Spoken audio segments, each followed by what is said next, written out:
तो गाइस कैसे हैं आप सब लोग। मेरे सर्वाइवल इंस्टिंक्ट्स के एपिसोड 71 के साथ हाजिर हो। तो लास्ट एपिसोड के एंड पे हमने देखा था कि वी समाज होते हैं वहां पर हुक्बी को बुलाते हैं और हुक्बी वहां पर अपीयर होती है। तो मां सियोल भी कहता है कि इसने कभी नहीं हुक्बी को यहाँ पर क्यों बुलाया होगा। तो हुक्बी इसी के साथ ही वहां पर वी सामा के पास से आगे बढ़ती है, वहां पर नीचे झुकती है, उस नाइफ को उठाती है और उस नाइफ को उठाने के बाद वी सामा के हाथ में पकड़ा देती है। तो वी सामा जो होता है वहां पर उस नाइफ को निकालता है और उसे निकालने के बाद उसे कहता है कि देखो यहाँ पर ये सब कुछ इस तरह से किया जाता है और साथ ही वो उस नाइफ को निकालकर हुक्बी के कंधे के अंदर दंसा देता है। और जब वो उस नाइफ को उसके कंधे के अंदर दंसाता है और उसे कहता है कि लो यहाँ पर हमारा काम तो हो गया। और साथ ही उसे कहता है कि अब जबकि तुमने यहाँ पर मेरी एक डिसाइपल यानी कि मेरे एक सिक्योरिटी गार्ड, मेरी पर्सनल बॉडी गार्ड को जख्मी किया है, तो उसका मतलब यह है कि अब हम तुम्हारे पर अटैक करके तुम्हें जान से भी मार सकते हैं। तो हुक्बी गुस्से के साथ पीछे की तरफ मुड़ती है और वहां पर जोक सोंग की तो वाट लगने वाली है। तो जोक सोंग कहता है कि क्या मैं यहाँ पर अब मरने वाला हूँ। हुक्बी इसी के साथ ही वहां पर अपना ब्लेड निकालती है और अपना ब्लेड निकालने के बाद उसके ऊपर अटैक करने के लिए आगे बढ़ती है। और जोक सोंग के पास यहाँ पर बचने के कोई ऑप्शन नहीं होते, वो जल्दी से जंप करते पीछे की तरफ बढ़ता है। तो वी सामा जो होता है कमीना वहां पर पीछे सबको एंजॉय कर रहा होता है। सियोल भी कहता है कि इस कमीने ने यहाँ पर जानबूझकर हुक्बी को जख्मी कर दिया ताकि यहाँ पर जोक सोंग के ऊपर इल्जाम लगाया जा सके कि उसने हुक्बी के ऊपर पहले अटैक किया और उसके बाद हुक्बी ने यहाँ पर अपने सेल्फ डिफेंस में इसके ऊपर अटैक करके इस लड़की को मार डाला। ये बहुत ही कमीना और घटिया इंसान है, मेरी बार भी यहाँ पर इसने ऐसा कुछ किया था। ये कमीना यहाँ पर कभी भी ऐसा नहीं चाहेगा कोई इसकी ऑर्डर्स को रिफ्यूज करे। अब यहाँ पर हुक्बी आ चुकी है तो मुझे नहीं लगता कि जोक सोंग यहाँ पर बच पाएगा। मुझे यहाँ पर जोक सोंग के लिए काफी ज्यादा बुरा महसूस हो रहा है। मुझे पहले यहाँ पर फाइट करने का ऑप्शन चूज करना चाहिए था। अभी अभी यहाँ पर हम दोनों में दोस्ती हुई थी और ये कमीना यहाँ पर जोक सोंग को वाकई में मरवा डालेगा। तो हुक्बी जो होती है वहां पर अपना ब्लेड लेके आगे बढ़ती है और साथ ही वहां पर अटैक करती है और हमारा जो जोक सोंग होता है उसके कंधे के अंदर अपना नाइफ दंसा देती है। जो नाइफ उसकी बॉडी के आर पार हो जाता है, जोक सोंग के मुंह से ब्लीडिंग होना शुरू हो जाती है और पूरी तरह जख्मी हो जाता है। जबकि हुक्बी बड़ी तेजी के साथ फिर से आगे बढ़ती है और इस बार वो फिर से अपना ब्लेड जो होता है उसके दूसरे कंधे के अंदर दंसा देती है। तो हमारा सियोल भी कहता है कि हुक्बी के सामने जोक सोंग के टिके रहने के तो कोई चांसेस नहीं है क्योंकि उसकी हालत बहुत ज्यादा बुरी है और ऊपर से यहाँ पर वो इसके सामने कुछ भी नहीं कर पाएगा। लेकिन वो इसे मार क्यों नहीं रही? अगर वो चाहे तो हुक्बी सिर्फ एक ही अटैक में उसकी गर्दन काटकर उसको मार सकती है, लेकिन वो जोक सोंग को मार नहीं रही बल्कि वो यहाँ पर उसे सिर्फ दर्द दे रही है। इसका मतलब यह है कि वो कमीनी यहाँ पर उसे जान से नहीं मारना चाहती बल्कि सिर्फ उसे टॉर्चर करना चाहती है। और इसी के साथ ही वहां पर हुक्बी जो होती है फिर से वहां पर अटैक करने के लिए आगे बढ़ती है और जब वो फाइनल स्ट्राइक लगाने लगती है उसके गले के करीब पहुंचती है तो वी सामा से कहता है कि बस करो, बहुत हो गया, मुझे लगता है कि इस बेवकूफ बच्चे ने अपना सबक सीख लिया है। और साथ ही वो जोक सोंग से कहता है कि आप बताओ कि क्या तुम्हें यहाँ पर उसके बारे में पता है कि वो लड़का कहाँ पर है, यानी कि तुम्हारा कैप्टन कहाँ पर है। और साथ ही वो आगे बढ़ता है और उसे कहता है कि तुम्हें नहीं लगता कि तुम्हें यहाँ पर किसी ऐसे का वफादार नहीं होना चाहिए जो कि यहाँ पर पहले ही किसी के साथ धोखा कर चुका हो। तुम्हें असल में पता भी है कि यहाँ पर तुम्हारा जो कैप्टन बना फिरता है उसका पास्ट क्या है, उसका नाम सियोल वी है और कभी वो यहाँ पर मेरे नीचे एक लोली फुट सोल्जर हुआ करता था ग्रेट इंपीरियल पवेलियन में, जहाँ पर मैं उससे छोटे मोटे काम करवाता था। लेकिन उस कमीने को यहाँ पर एक स्क्वाड्रन दी गई थी जिसका नाम फ्लाइंग हैंड कंपनी था, उसको फ्लाइंग हैंड कंपनी का कैप्टन बनाया गया था। लेकिन वो बेकार इंसान जहाँ पर अपनी जान बचाने के लिए अपने पूरी स्क्वाड्रन को मरवा दिया और खुद यहाँ पर आकर गोरमा के साथ उसने जैसे तैसे करके अपनी किस्मत आजमाई और गोरमा का यहाँ पर तुम्हारी डेड स्पिरिट कंपनी का कैप्टन बन गया है।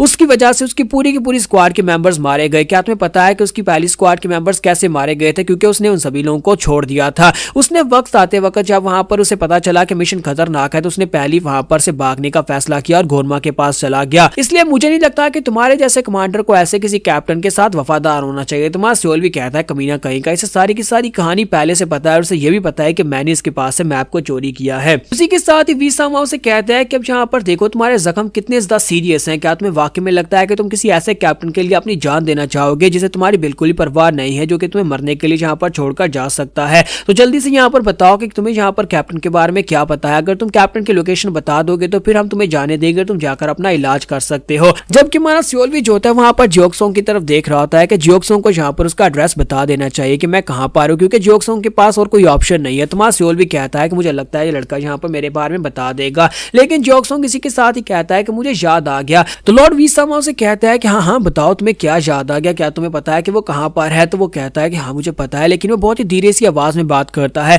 तो वी सामा आगे बढ़ते हैं और उसके करीब चले जाते हैं और कहते हैं कि मैं यहाँ पर सुन नहीं पा रहा, तुम क्या कह रहे हो, जरा ऊंची आवाज में बात करो। तो इसी के साथ ही मां जोक सोंग जो होता है उसके मुंह पर थूक देता है। अब तो यहाँ पर उसने बहुत बड़ी गलती कर दी, यानी कि खुद अपने पांव पर कुल्हाड़ी मार दी। तो जैसे ही वहां पर वी सामा के मुंह पर थूकता है और उसे कहता है कि तुम्हें क्या वाकई में लगता है कि मैं यहाँ पर अपने कैप्टन का एड्रेस तुम्हें बता दूंगा? तुम यहाँ पर ये कह रहे हो कि उसने अपनी स्क्वाड्रन को छोड़ दिया, लेकिन मैं अच्छी तरह से जानता हूँ कि वो लोग जो बुचर फैमिली में काम कर चुके हों वो कभी भी यहाँ पर इतने बुरे और घटिया नहीं हो सकते जितना तुम उसके बारे में बता चुके हो, और वो ऐसा इंसान बिल्कुल भी नहीं है। मुझे अपने कैप्टन सोल्वी के ऊपर पूरा भरोसा है। मुझे अपना कैप्टन बॉसदा पसंद है क्योंकि वो भी कभी मेरी तरह यहाँ पर बॉसदा कमजोर हुआ करता था, लेकिन वो डेस्परेट था और अपनी डेस्परेशन उसने यहाँ पर इतना ज्यादा उसे स्ट्रॉन्गर बना दिया कि आज वो यहाँ पर हमारे यूनिट का कैप्टन है। और मैं भी यहाँ पर उसी की तरह ही हूँ और मैं यहाँ पर कभी तुम्हारे जैसे कमीने घटिया इनके इंसान के सामने अपने घुटने नहीं टेकूंगा। तो इसी के साथ ही वीसामा बॉसदा गुस्सा हो जाते हैं। जब वो गुस्सा होते हैं तो वो उसके ऊपर अटैक भी कर सकते हैं। तो हमारा जियोक्सुंग वहां पर सोच रहा था कि मुझे लगता है कि मेरे लिए तो यहाँ पर सब कुछ खत्म हो चुका है, मैं यहाँ पर मरने वाला हूँ,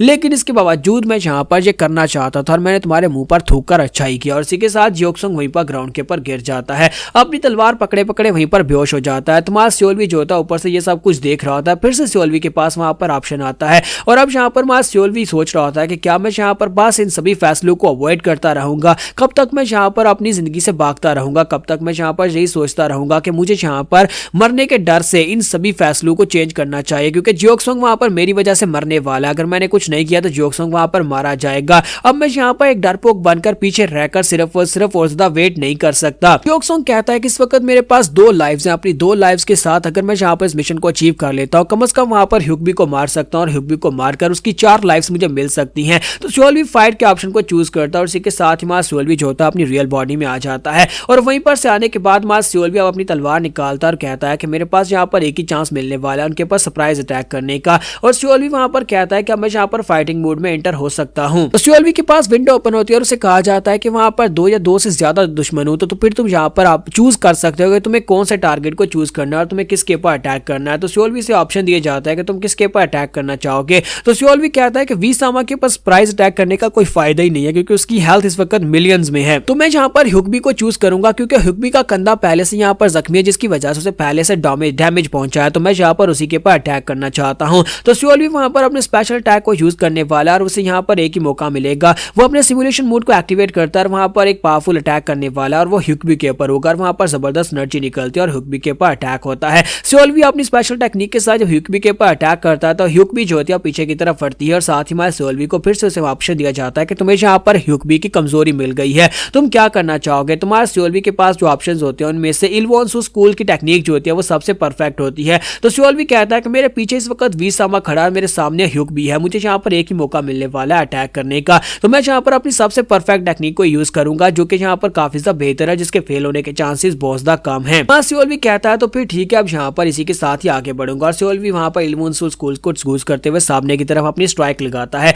उसकी स्ट्राइक जो होती है सीधी जाकर ह्यूगबी को टच करती है और ह्यूगबी को डेडली स्ट्राइक पहुंचती है, जिसकी वजह से उसकी हेल्थ लेवल काफी ज्यादा कम होती है। तो सियोल्वी कहता है कि यहाँ पर इसकी हेल्थ लेवल काफी ज्यादा कम हो चुकी है, यानी कि अब मैं यहाँ पर इसे हरा सकता हूँ। और साथ ही विंडो ओपन होती है और उसे कहा जाता है कि तुम्हें ह्यूगबी की एक और कमजोरी मिल गई है। और साथ ही सियोल्वी जो होता है कहता है कि मैं यहाँ पर मार्शल आर्ट यूज करूंगा और इस बार फिर से वह कहता है कि अब मुझे यहाँ पर किसी और मार्शल आर्ट्स को यूज करना पड़ेगा, लेकिन इस बार सिर्फ 2 ही ऑप्शंस आए हैं। तो सियोल्वी जो होता है 2 ऑप्शन में से शिंसु स्कूल की टेक्निक को यूज करता है ताकि वो यहाँ पर डिफरेंट टाइप का अटैक कर सके। और इस बार वो डिफरेंट टाइप का अटैक करके वहां पर ह्यूगबी के ऊपर अटैक करता है और ह्यूगबी को फिर से वहां पर डेडली स्ट्राइक लगती है। इसी के साथ ही सियोल्वी के पास विंडो ओपन होती है और उसे कहा जाता है कि तुम्हें ह्यूगबी की एक और कमजोरी मिल गई है। तो सियोल्वी कहता है ये तो बहुत ही अच्छा है, मेरी किस्मत काफी ज्यादा अच्छी है और मेरा साथ दे रही है। लेकिन साथ ही एक विंडो ओपन होती है और उसे कहा जाता है कि वीसामा को तुम्हारी कमजोरी मिल गई और वो तुम्हारे पर अटैक करने वाला है, अब बताओ कि तुम क्या करना चाहोगे। यहाँ पर हमारी एपिसोड 71 का एंड होगा। नेक्स्ट एपिसोड में देखेंगे क्या हमारा सियोल्वी यहाँ पर भी सर्वाइव कर पाएगा और क्या वो ह्यूगबी को मार पाएगा। तो गाइस कैसे हैं आप सब लोग। म्यूरियम सर्वाइवल इंस्टिंक्ट्स की एपिसोड 72 के साथ हाजिर हो। तो लास्ट एपिसोड के एंड पे हमने देखा था कि हमारा सियोल्वी जो होता है वो हिबुकी के ऊपर अटैक्स किए जा रहा होता है और उसे वहां पर ऑप्शंस भी दिए जा रहे होते हैं, यानी बार बार उसे ऑप्शंस मिल रहे होते हैं कि तुम्हें उसकी वीकनेस मिल गई और तुम उसके ऊपर अटैक कर सकते हो। लेकिन इसी के साथ जब वो एक बार अटैक करने लगता है तो वहां पर वीसामा जो होते हैं उसे वहां पर उसकी कमजोरी मिल जाती है, जिसकी वजह से हमारा सियोल्वी जो होता है अब काफी ज्यादा बड़ी दिक्कत में होता है। पीछे से वो उसके ऊपर अटैक करने वाला हमारा सियोल्वी अब यहाँ पर क्या करेगा, क्या वो हिबुकी के ऊपर अटैक करे या फिर वहां पर वीसामा के अटैक को ब्लॉक करे। तो इसी के साथ ही सियोल्वी कहता है कि तो एक बहुत ही बड़ी दिक्कत हो गई, अब मैं यहाँ पर क्या करूं। मैं तो यहाँ पर सरप्राइज अटैक करने वाला था हिबुकी के ऊपर और उसे यहाँ पर मारना चाहता था, लेकिन अब यहाँ पर वीसामा जो है मेरे पर अटैक करने वाला है और जितनी उसके पास पावर्स है वो कमीना यहाँ पर मेरे पर अटैक करके एक ही अटैक में मुझे मार डालेगा और मैं उसको ब्लॉक नहीं कर पाऊंगा। तो हमारा सियोल्वी जो होता है वहां पर अपनी कॉम्बैट स्टाइल सिमुलेशन को एक्टिवेट करता है। सिमुलेशन को एक्टिवेट करने के बाद वो कहता है कि अब मुझे यहाँ पर पता चले ना कि कौन से दुश्मन को किस तरह से अवॉइड किया जा सकता है। तो सिर्फ वहां पर दो ऑप्शंस दिए जाते हैं कि क्या तुम यहाँ पर ग्रेट इंपीरियल पवेलियन मास्टर यानी कि वी सामा से फाइट करना चाहते हो या फिर हिबुकी के बारे में तुम सिमुलेशन देखना चाहते हो। तो सियोली फिर से वहां पर हिबुकी के ऑप्शन को सिलेक्ट करता है। वो कहता है चाहे कुछ भी हो जाए मैं यहाँ पर हिबुकी को मार कर ही रहूंगा। और इसी के साथ वहां पर और ऑप्शंस आते हैं जिसमें कहा जाता है कि तुम्हारे पास यहाँ पर तीन ऑप्शंस हैं। एक ऑप्शन जिसमें 30% डैमेज तुम्हें पहुंचेगा लेकिन उसके साथ तुम यहाँ पर हिबुकी को एक बहुत ही पावरफुल ब्लो दे पाओगे। और दूसरा ऑप्शन जिसमें तुम्हें 90% तक डैमेज पहुंचेगा यानी कि वी सामा जब तुम्हारे पर अटैक करेगा तुम्हें 90% डैमेज होगा लेकिन तुम यहाँ पर हिबुकी को मार डालोगे।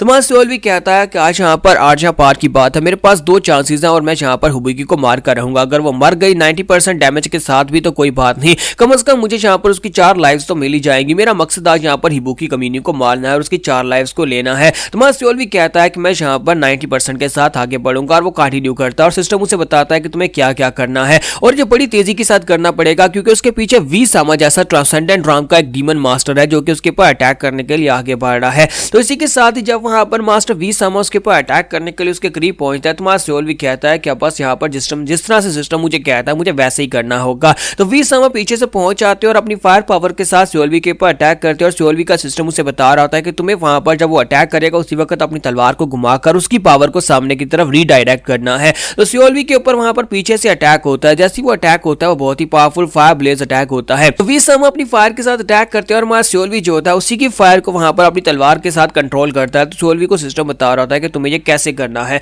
तो इसी के साथ ही हमारा सियोलवी जो होता है वहां पर उसको बड़ी आसानी के साथ जब कह लें कि बड़ी मुश्किल के साथ वहां पर उस फायर को कंट्रोल करते हुए सामने की तरफ उसे थ्रो करता है। तो जब हमारा सियोलवी जो होता है वहां पर उस फायर को कंट्रोल करते हुए सामने की तरफ थ्रो करता है तो फायर का अटैक जो होता है यहाँ पर से रीडायरेक्ट होने के बाद सीधा हिबुकी की तरफ आगे बढ़ता है और हिबुकी जो होती है उस फायर के साथ वहां पर जल जाती है, उसे क्रिटिकल स्ट्राइक लगती है और इसी के साथ ही हिबुकी वहीं पर गिरती है और मर जाती है। तुम्हारा सियोलवी कहता है कि मैंने कर दिखाया। हमेशा से कहा जाता है कि जब आप दुश्मन की स्ट्रेंथ को उसी के खिलाफ यूज करते हैं तो वो ज्यादा बेहतर होता है। मैंने उसी की पावर को यहाँ पर रीडायरेक्ट कर दिया उसके ऊपर, जिसकी वजह से अब यहाँ पर मेरे लिए काफी ज्यादा बेहतर है कि मैंने यहाँ पर हिबुकी को शायद मार दिया है क्योंकि अभी तक हमारे सियोलवी को कंफर्म नहीं होता कि हिबुकी मर चुकी है या फिर नहीं, लेकिन सिमुलेशन मोड जो होता है वो डीएक्टिवेट हो जाता है। हमारा सियोलवी कहता है कि ये काम कर गया या नहीं, अभी तक वो यहाँ पर इसको कंफर्म नहीं कर पाता कि वी सामा उसे गले से पकड़ते हैं और कहते हैं कमीने कहीं कि ये तुमने क्या कर दिया, मैं तुम्हें बिल्कुल नहीं छोड़ूंगा। और साथ ही अपनी फायर के साथ उसको वहां पर अपनी फायर के साथ जब उसके ऊपर अटैक करता है तो उसका मास्क पिघलना शुरू हो जाता है। तुम्हारे सियोलवी का जब मास्क पिघलता है तो वी सामा उसका चेहरा देखने के बाद कहते हैं तो तुम हो कमीने कहीं के,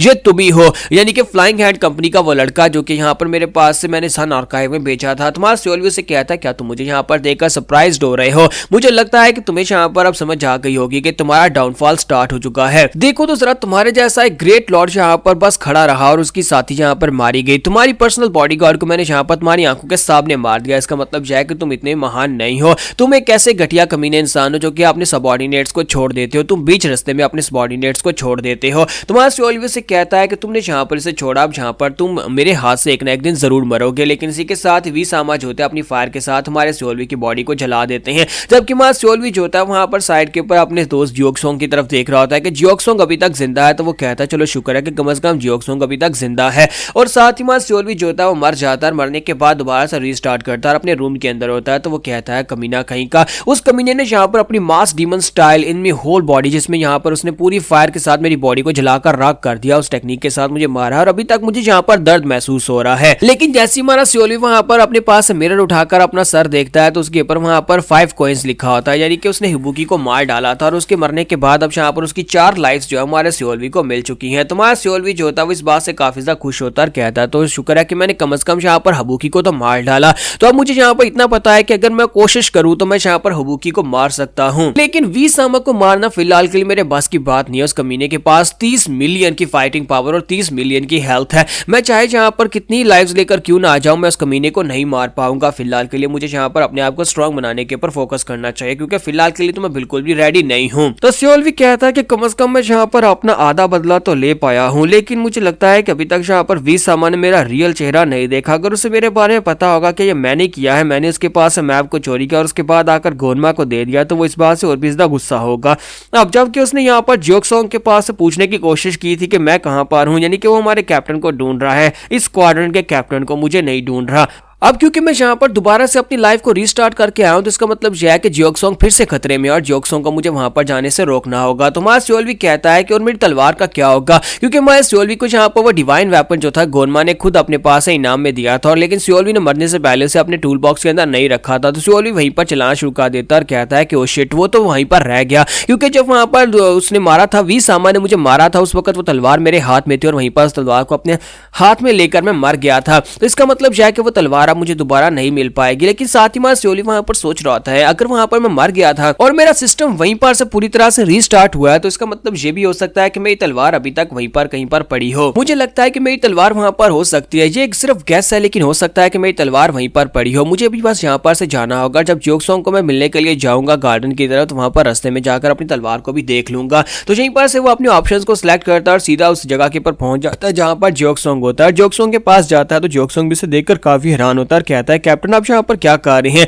तो इसी तरह जैसे पहले वहां पर बातचीत हुई थी, फिर से वहां पर बातें होना स्टार्ट होती है, लेकिन साथ ही जियोक्सोंग पहले अपने पास से तलवार निकालकर उसे देता है और कहता है कैप्टन मैं आपके पास ही आने वाला था, मुझे आपकी तलवार मिली। ये तलवार वहां पर दरवाजे के सामने पड़ी हुई थी हमारी अकेडमी के, तो मैं इस तलवार को उठाकर अपने पास रख लिया और कहा कि जब आप आएंगे तब आपको दे दूंगा। तो सियोल्वी कहता है तुम्हारा बहुत बहुत शुक्रिया, मुझे ये तलवार मिल नहीं रही थी, मैंने शायद यहाँ पर कहीं पर गिरा दी थी। तो इसी के साथ ही जियोक्सोंग के साथ वो बातें करना स्टार्ट करता है, बिल्कुल वैसे ही होता है जैसे पहले हुआ था। वो दोनों वहां पर ढेरों सारी बातें करते हैं और उसके बाद हमारा सियोल्वी जो होता है उसका ट्रस्ट जीत लेता है। अब यहाँ पर सियोल्वी उसे डायरेक्टली मिशन असाइन कर सकता है और वो उसकी बात को मानेगा, चाहे हमारा सियोल्वी उसे कुछ भी कह ले। तो इसी के साथ ही हमारा सियोल्वी जो होता है, जब हमारा जियोक्सोंग वहां पर से जाने लगता है क्लासरूम की तरफ, तो उसे कहता है कि तुम्हें उस डायरेक्शन में नहीं जाना, मैं चाहता हूं कि तुम जाओ अपने कमांडर्स क्लासरूम के अंदर जाओ, वहां पर जाकर बैठ जाओ, जब तक मैं वहां पर नहीं आता तब तक वहां पर से मत जाना, आज पूरा दिन तुम्हें वहीं पर रूम के अंदर ही रहना है। तो वो कहता है कि सर क्या आप यहाँ पर कोई स्पेशल ट्रेनिंग करवाने वाले हैं। तो वो कहता है नहीं, ये किसी और मकसद के लिए, मैं तुम्हें वजह नहीं बता सकता, इसलिए प्लीज चुपचाप सीधे वहां पर रूम के अंदर चले जाओ और वहां पर से निकलना मत। तो जियोक्सोंग जो होता है वहां पर से सीधा उसके ऑर्डर्स को फॉलो करते हुए अपने रूम की तरफ चला जाता है, जबकि मां सियोल्वी जो होता है वहीं पर पेड़ के ऊपर चढ़ जाता है और कहता है कि अब यहाँ पर वी सामा कमीने को जियोक्सोंग नहीं मिलेगा, और जियोक्सोंग नहीं मिलेगा तो वो जियोक्सोंग को मार नहीं पाएगा और मुझे भी उससे फाइट नहीं करना पड़ेगी। तो यहाँ पर हमारी एपिसोड 72 का एंड होगा। नेक्स्ट एपिसोड में देखेंगे अब आगे क्या होने वाला है। क्या वी सामा इतनी आसानी से यहाँ पर इनको छोड़ देगा कि अगर उसे यहाँ पर जियोक्सोंग नहीं मिला तो वो किसी और से पूछ सकता है कि तुम्हारा कैप्टन कहाँ पर है। तो गाइस कैसे हैं आप सब लोग, म्यूरियम सर्वाइवल इंस्टिंक्ट्स के एपिसोड 73 के साथ हाजिर हो। तो लास्ट एपिसोड के एंड पे हमने देखा था कि मां सियोल्वी जो होता है वहां पर पेड़ के ऊपर चढ़कर खड़ा हो जाता है और कहता है कि देखते हैं कि ये कमीना अब यहाँ पर क्या करेगा, क्योंकि अब इसे जियोक्सोंग तो यहाँ पर मिलेगा नहीं, तो फिर यहाँ पर से खुद ही वापस चला जाएगा। जबकि सियोल्वी के पास वहां पर विंडो ओपन होती है और उसे कहा जाता है कि अब तुम कहाँ पर जाना चाहोगे, चियोरमा फोर्ड डिसाइपल के घर में जाना चाहोगे या फिर तुम ब्लैक मार्शल आर्ट्स अकेडमी में जाना चाहोगे। तो मां सियोल्वी कहता है कि ये विंडो अपीयर हुई है, इसका मतलब यह है कि बला टल गई है और इस वक्त यहाँ पर वी सामा जो है हमें से किसी का पीछा नहीं कर रहा और किसी के पास भी नहीं जाएगा। तो फिर मां सियोल्वी कहता है कि मैं कहां पर जाऊं। तो वो कहता है कि फिलहाल के लिए मैं गार्डन में चला जाता हूं, क्योंकि गोनमा के घर में जाने से अच्छा तो गार्डन में जाना ही होगा और मुझे लगता है कि वहां पर कुछ ना कुछ जरूर होने वाला है। तो उसी के साथ ही मां सियोल्वी जो होता है ब्लैक मार्शल आर्ट्स अकेडमी के गार्डन में चला जाता है और ये एक दिन के बाद का सीन होता है। तो मां सियोल्वी जब वहां पर गार्डन में पहुंचता है तो वो रात के वक्त का सीन होता है। रात के वक्त वो छत के ऊपर जाकर खड़ा होता है और कहता है कि ये मैं कौन सी जगह के ऊपर आ गया हूँ। साथ ही वो अपने आसपास देखता है और कहता है ये तो हमारे गार्डन की आसपास की दीवार है, इसका मतलब यह है कि मैं गार्डन एरिया में हूं, लेकिन मुझे यहाँ पर इस वक्त इस दीवार के ऊपर क्यों लाया गया होगा, रात के वक्त यहाँ पर हो क्या रहा है। तो वहीं पर हमारे सियोल्वी को किसी के भागने की आवाज आती है, वो वहीं पर छुपकर नीचे देखता है तो वहां पर देखता है कि योंगजिन होता है, योंगजिन होता है। तो योंगजिन जो होता है वो बड़ी तेजी के साथ डर कर भाग रहा था। तो हमारा सियोल्वी कहता है कि ये योंगजिन किससे डर कर भाग रहा है और यहाँ पर इसका पीछा कौन कर रहा होगा। तो सियोल्वी कहता है कि आज यहाँ पर कौन इसका पीछा कर रहा है। तो पीछे घूमकर देखता है तो वहां पर कमीनी हबुकी होती है। तो हबुकी जो होती है वो अपने वेपन्स को अनलोड करके वहां पर उसके पीछे रखी होती है उसे मारने के लिए। तो हमारा सियोल्वी कहता है कमीनी कही कि ये यहाँ पर इसका पीछा क्यों कर रही होगी। और इसी के साथ ही मां सियोल्वी कहता है कि मुझे लगता है कि यहाँ पर ये कमीने उसी वी सामा की वजह से ही हो रहा है। अब ये लोग यहाँ पर योंगजिन के पीछे पड़ गए हैं, पहले ये लोग यहाँ पर जियोक्सोंग के पीछे थे और अब यहाँ पर योंगजिन का पीछा कर रहे हैं और साथ ही वहां पर उसे पीछे वी सामा भी दिखाई देता है। ये कमीना वी सामा वहीं पर पीछे खड़ा होता है। तो हमारा सियोल्वी कहता है कि लगता है कि ये जानबूझकर यहाँ पर हमारे कमांडर्स को डराने की कोशिश कर रहा है ताकि वो उनके पास से मेरे बारे में जान सके, क्योंकि ये मुझे ढूंढना चाहता है और साथ ही वहां पर ऑप्शन ओपन होते हैं। सोल्वी से कहा जाता है कि क्या तुम यहाँ पर मदद करना चाहोगे या फिर तुम खड़े रहकर देखना चाहोगे। तुम्हारा सोल्वी इस वक्त यहाँ पर हेल्प के ऑप्शन को चूज करता है और कहता है कि लास्ट टाइम की तरह मैं यहाँ पर देखना नहीं चाहता, बल्कि इस बार मैं यहाँ पर कुछ करना चाहता हूँ। तुम्हारा सोल्वी जो होता है जब हेल्प के ऑप्शन को चूज करता है तो योंगजिन जो होता है वो भी बेचारा भागता हुआ जा रहा था और कहता है कि ये क्या कमीना कौन यहाँ पर मुझे मारना चाहता है, किसने यहाँ पर मेरे पीछे यहाँ पर असैसिन्स को भेज दिया, और ये कमीनी जो है ये तो वी सामा की पर्सनल बॉडीगार्ड है और जो मेरा पीछा क्यों कर रही है, और मैं तो इससे फाइट भी नहीं कर सकता क्योंकि ये बहुत ज्यादा पावरफुल है। साथ ही वो कहता है कि यार मैं यहाँ पर रात के वक्त आया है क्यों, तो ये तो हमारा सिल्वर स्पिरिट यूनिट का ट्रेनिंग ग्राउंड है, रात के वक्त हम लोग गार्डन में आ सकते हैं और आकर ट्रेनिंग कर सकते हैं, लेकिन कोई कमीना असैसिन यहाँ पर आकर मेरे पर अटैक करेगा, मैंने ऐसा बिल्कुल भी नहीं सोचा था। तो पीछे से उसके पर अटैक्स भी हो रहे होते हैं और योंगजिन उन सभी अटैक्स को अवॉइड करते हुए आगे की तरफ भागता जा रहा था और कहता है कि मुझे यहाँ पर इसे डिस्टेंस क्रिएट करना ही होगा, अगर इस कमीनी ने यहाँ पर मुझे पकड़ लिया तो ये मुझे मार डालेगी। और इसी के साथ जब वो भागता हुआ जा रहा था हमारा सोल्वी वहां पर अपीयर होता है और उसे कहता है कि रुक जाओ, तुम कहां पर जा रहे हो, और साथ ही वो उसे खींच कर साथ वाली गली में ले जाता है और उसे कहता है कि चुप कर जाओ, यहाँ पर बात मत करना, मैं जहाँ पर तुम्हारी कंपनी का कमांडर हूँ। तो वो कहता है कमांडर कैप्टन आप यहाँ पर क्या कर रहे हैं। तुम्हारा सोल्वी से कहता है कि बाद में बताऊंगा, पहले यहाँ पर से तुम्हें बचाना बहुत ज्यादा जरूरी है क्योंकि तुम्हारे पीछे असैसिन्स लगे हुए हैं, आप मेरे साथ आ जाओ। और उसे अपने साथ लेकर वहां पर ओर्सदा अंदर गली में चला जाता है। तो वहां पर जाने के बाद योंगजिन जो होता है वो कहता है कि पता नहीं वो लोग मेरा पीछा क्यों कर रहे थे, मुझे तो इस बात की बिल्कुल समझ नहीं आई। तो वो कहता है कैप्टन हो क्या रहा है। तो सोल्वी से कहता है कि मैं तुम्हें बाद में बताऊंगा, मुझे लगता है कि वो यहाँ पर तुम्हें ढूंढ रही है और तुम्हें मारना चाहती है, लेकिन फिलहाल के लिए हमें यहाँ पर उससे बचना होगा। तो वो कहता है कि सर आप उसके बारे में कुछ जानते हैं। तुम्हारा सोल्वी कहता है कि कौन उसके बारे में नहीं जानता, वो कमीनी वी सामा की पर्सनल बॉडीगार्ड है, उसका नाम हुक भी है और उसके लिए सारे गंदे काम वही करती है, और अगर वो तुम्हारे पीछे लगी है तो इसका मतलब है कि वो तुम्हें मार डालेगी। तो योंगजिन उसे कहता है लेकिन वो मेरे पीछे क्यों लगी है, मुझे क्यों मारना चाहती है, मैंने उसका क्या बिगाड़ा है। तुम्हारा सोल्वी से कहता है कि मुझे इस बारे में नहीं बता, और साथ ही वो अपने कपड़े उतारता है और कपड़े उतारने के बाद से कहता है कि तुम भी जल्दी से अपने कपड़े उतारो। तो वो कहता है कि कैप्टन मैं यहाँ पर अपने कपड़े क्यों उतारूं, हम लोग यहाँ पर एक बहुत ही बुरी सिचुएशन में और आप यहाँ पर मुझे कपड़े उतारने का कह रहे हैं। तुम्हारा सोल्वी कहता है कि तुम्हें हो क्या गया है, मैं यहाँ पर ये कह रहा हूँ कि कपड़े चेंज करो, तुम मेरे कपड़े पहन लो, मैं तुम्हारे कपड़े पहन लेता हूँ, इस तरह तुम यहाँ पर से बचकर निकल पाओगे, मैं उसका ध्यान भटकाऊंगा, तब तक तुम यहाँ पर से निकल जाना। और इसी के साथ ही वहां पर हमारा सोल्वी सोच रहा था कि मैंने यहाँ पर जोक्सोंग को तो बचा लिया था, लेकिन जोक्सोंग के बचने के बाद अब यहाँ पर वी सामा जैसे तैसे करके दूसरे स्क्वाड्रन मेंबर्स के पास से मेरे बारे में इंफॉर्मेशन निकलवाना चाहता है, जिसके लिए अब वो यहाँ पर योंगजिन का पीछा कर रहा है। मुझे लगता है कि वो मैप जो मैंने चोरी किया था उसी मैप की वजह से ये सब कुछ हो रहा है, मुझे इसके बाद कुछ ना कुछ करना ही पड़ेगा। तो योंगजिन जब वहां पर कैप्टन के कपड़े पहन लेता है तो वो कहता है कि सर यहाँ पर इसमें इतना भी डिफरेंस क्या है, अभी भी आप यहाँ पर वैसे ही दिखाई दे रहे हैं और आपने मास्क लगाया हुआ है तो आप मुझसे काफी ज्यादा अलग दिखाई देते हैं, लेकिन क्या आप यहाँ पर उसके साथ फाइट करने वाले हैं। तुम्हारा सोल्वी से कहता है क्या तुम्हें लगता है कि मैं उससे फाइट कर सकता हूँ, क्योंकि लॉर्ड वी समा भी उसके पीछे पीछे ही है, अगर मैं उससे फाइट करने जाऊंगा तो वी समा मुझे मार डालेगा और हम दोनों यहाँ पर मिलकर भी उससे फाइट नहीं कर सकते। तो इसी के साथ योंगजिन को अपना मास्क पहना देता है और कहता है कि ये लो ये मास्क पहनो, और साथ ही वो अपना रूप बदल लेता है। तो जब अपना रूप बदलता है तो इसी के साथ ही योंगजिन जो होता है काफी ज्यादा हैरान होता है और कहता है कि बॉस तुमने यहाँ पर ये स्किल कहाँ से सीखा, ये तो बड़े कमाल का स्किल है, तुम तो अपना चेहरा बदल सकते हो, तुम तो बिल्कुल मेरे जैसे दिखाई दे रहे हो। तुम्हारा सोल्वी कहता है ये तो बस एक छोटी सी ट्रिक है, यानी कि इस टेक्निक के साथ मैं अपना रूप बदल सकता हूँ, अब मैं यहाँ पर तुम्हारी फॉर्म में वहां पर सामने भाग कर जाऊंगा। तो इसी के साथ ही योंगजिन उसे कहता है कैप्टन मुझे पता नहीं था कि आप यहाँ पर इतने ज्यादा अच्छे हैं, आप तो बहुत ज्यादा हेल्पफुल है, मुझे आप बहुत ज्यादा पसंद है। और इसी के साथ ही हमारा सोल्वी जो होता है उसे कहता है कि तुम्हारा बहुत बहुत शुक्रिया,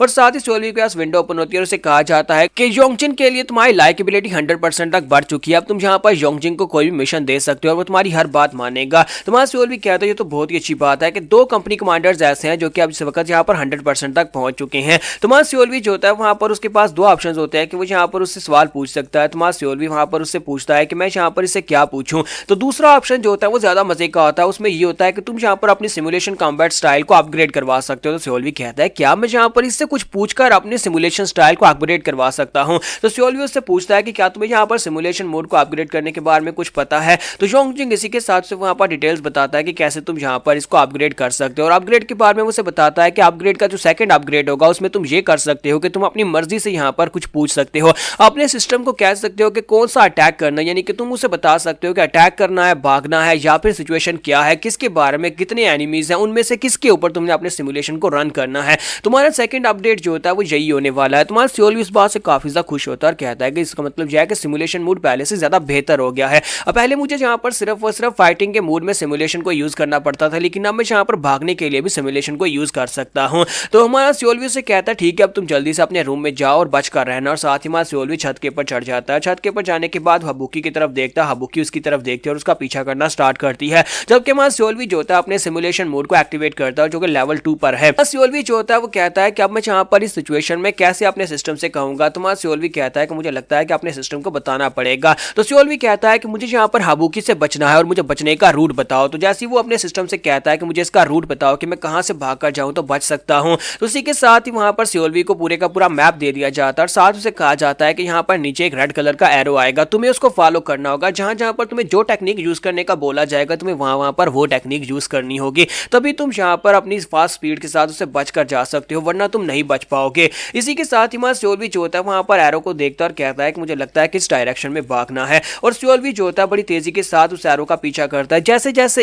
एरो वहां पर मूव कर रहा होता है वैसे वैसे हमारा सियोलवी जो होता है उसका पीछा करता है। वहां पर ऊपर से डैश करना है, नीचे जंप करना है, या फिर अपनी स्पीड को इंक्रीज करना है, किसी स्पेशल टेक्निक को यूज करना है, ड्रिफ्ट करना है, वो सब कुछ हमारा सियोलवी वैसे वैसे ही करता है जैसे सिस्टम उसे बता रहा होता है। तो हमारा सियोलवी कहता है कि तो काफी ज्यादा अच्छा है, मुझे लगता है कि मैं यहाँ पर इस तरह से उस हाबुकी से बच सकता हूँ। और उसका सिस्टम ने उसे बताया था कि तुम्हारी डेस्टिनेशन वो होने वाली है जहां पर डेड बैंडेड कंपनी का कैप्टन बीगुन होने वाला है। बीगुन और उसकी टीममेट्स जो है इस वक्त दूसरे गार्डन में, और अगर तुम उस जगह के ऊपर पहुंच जाते हो तो तुम हाबुकी से बच सकते हो। तुम्हारा सियोलवी जो होता है फाइनली जाकर अपनी टारगेट लोकेशन के ऊपर जंप करता और कहता है कि मैं यहाँ पर पहुंच आया हूँ। यहाँ पर हम लोग अपनी एपिसोड 73 का एंड करेंगे और नेक्स्ट एपिसोड में देखेंगे क्या हमारा सियोलवी यहाँ पर हाबुकी से अपनी जान छुड़वा पाएगा या नहीं।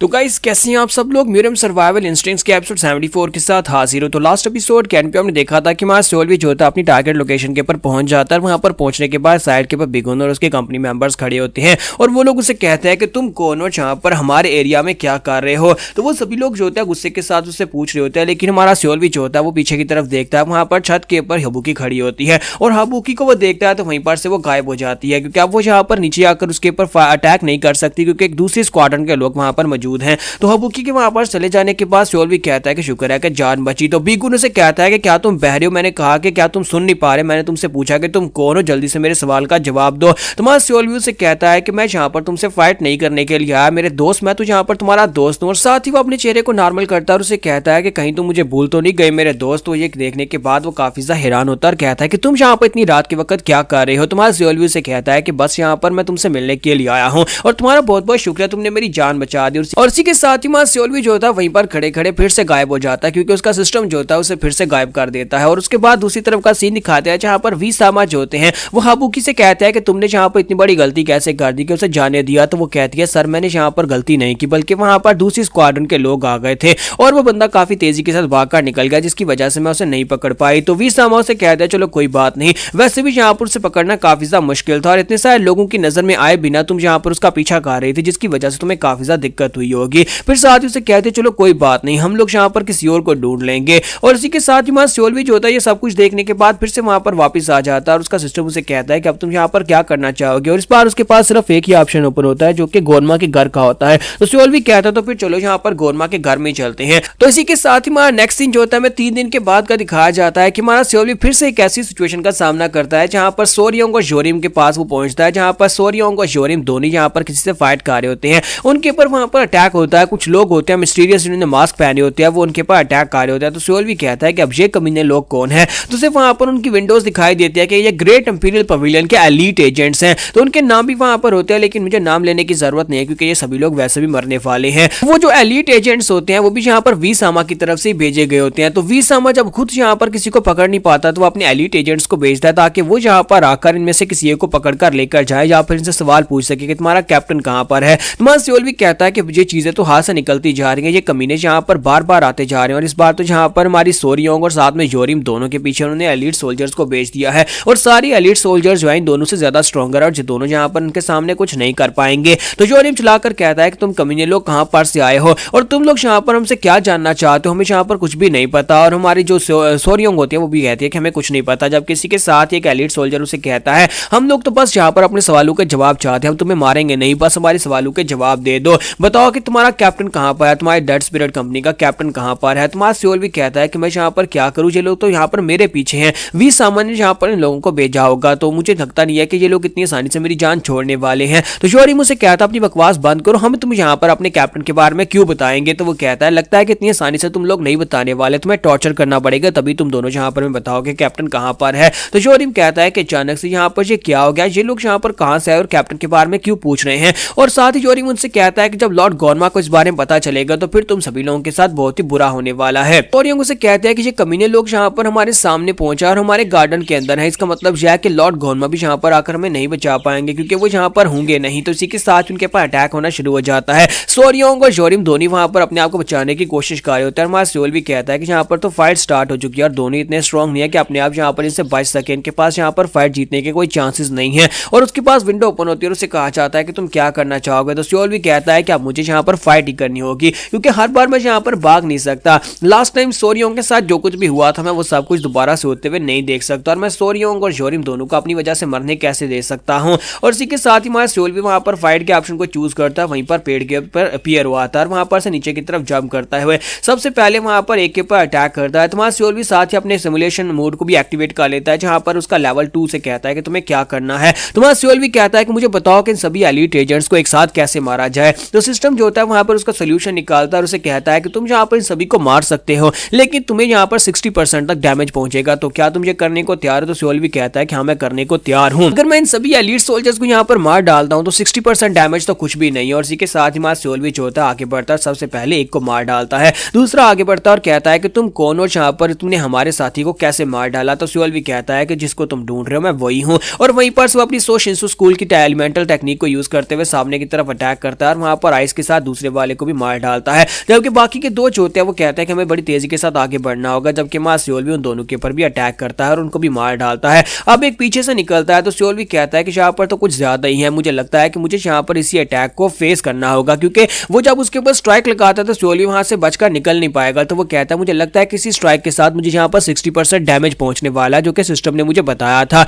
और अगर ये 60% डैमेज मुझे पहुंचकर ही रहना है तो फिर मुझे यहाँ पर इस डैमेज को फेस करना ही पड़ेगा। तो सियोल भी जो होता है वहां पर उसके डैमेज को फेस करता है, अपनी बॉडी के ऊपर कट लगने देता है लेकिन साथ ही उसको भी मार डालता है। जब हमारा सियोल भी उसको मार डालता है तो एक आखिरी वाला बचता है जो कि पीछे से उसके ऊपर स्ट्राइक लगाकर गुजरता है और उसके पेट के ऊपर एक कट लग जाता है। तो सियोल भी कहता है कि अब यहाँ पर सिर्फ एक ही बचा है, अभी तक मेरा सिमुलेशन यहाँ पर खत्म नहीं हुआ, मुझे बस सिमुलेशन के मुताबिक ही आगे बढ़ना होगा। जबकि जोरिम जो होता है वो उसे कहता है कैप्टन आप यहाँ पर क्या कर रहे हैं। तो सियोल भी जो होता है वहां पर उसकी तरफ देखकर उसे खामोश करवाता है और कहता है कि चुप करो, यहाँ पर बीच में बात मत करो। और जैसे ही हमारा सियोल भी जो होता है वहां पर उसे चुप करवाता है, इसी के साथ सिमुलेशन फेल हो जाता है। सिस्टम उसे कहता है कि तुमने यहाँ पर गलत एक्शन परफॉर्म कर दिया, तुम्हें बीच में बात नहीं करनी थी जिसकी वजह से सिमुलेशन मोड एंड हो चुका है। और जब से वहां पर सिमुलेशन मोड एंड होता है तो उसी के साथ ही आखिरी एलीट जो होता है वो अटैक करने के लिए आगे बढ़ता है। हमारा सियोल भी कहता है कि दाद तेरे की, अब मुझे नहीं पता कि यहाँ पर करना क्या है, लेकिन जैसे वो उसके ऊपर अटैक करने लगता है इसी के साथ ही वहीं पर रुक जाता है। सियोल भी कहता है कि अब यहाँ पर हुआ क्या, ये रुक कैसे गया, और उसकी बॉडी अंदर से फट जाती है। वहां पर एक जबरदस्त फायर का धमाका होता है। सियोल भी पीछे की तरफ फटता है और कहता है ये एक्सप्लोजन कैसे हुआ,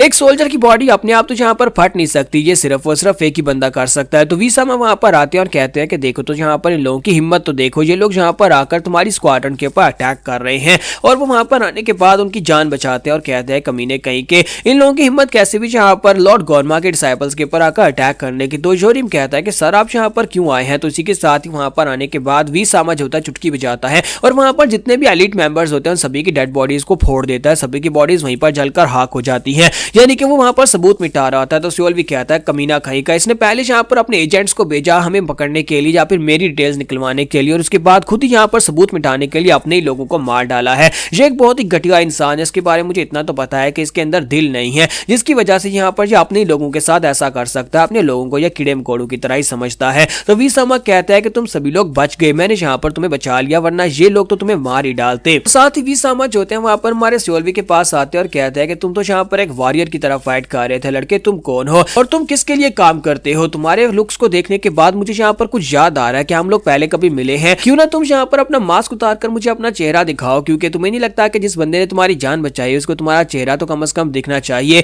तो अपना मास्क उतारो और अपना चेहरा मुझे दिखाओ। तुम्हारा सियोल भी कहता है कि नहीं मैं ऐसा बिल्कुल भी नहीं कर सकता, लेकिन वीसामा जो होते हैं वहां पर अपना हाथ आगे बढ़ाते हैं और उसका मास्क उतारने लगते हैं, क्योंकि वहां पर वो जो सोच लेते हैं वो करना चाहते हैं। और हमारा सियोल भी सोच रहा होता है कि मैं यहाँ पर क्या कहूँ, मैं इसे क्या बहाना बनाऊं कि मैं यहाँ पर अपना मास्क नहीं उतार सकता, वरना ये कमीना तो यहाँ पर मेरा मास्क उतार कर रहेगा और मैं इससे फाइट भी नहीं कर सकता। और जहाँ पर मैं यहाँ पर जोरिम और साथ में सोरियोंग दोनों को पहले यहाँ इस जगह से निकाल दूं तभी मैं इससे फाइट करूं, क्योंकि अगर मैं यहाँ पर इन दोनों की मौजूदगी में फाइट करूंगा तो वो दोनों भी यहाँ पर मारे जाएंगे। सियोल भी यहाँ पर काफी बड़ी टाइट सिचुएशन में फंस जाता है। तो क्या हमारा सियोल भी यहाँ पर इस सिचुएशन से निकल पाएगा और कैसे निकल पाएगा ये हम लोग नेक्स्ट एपिसोड में देख पाएंगे।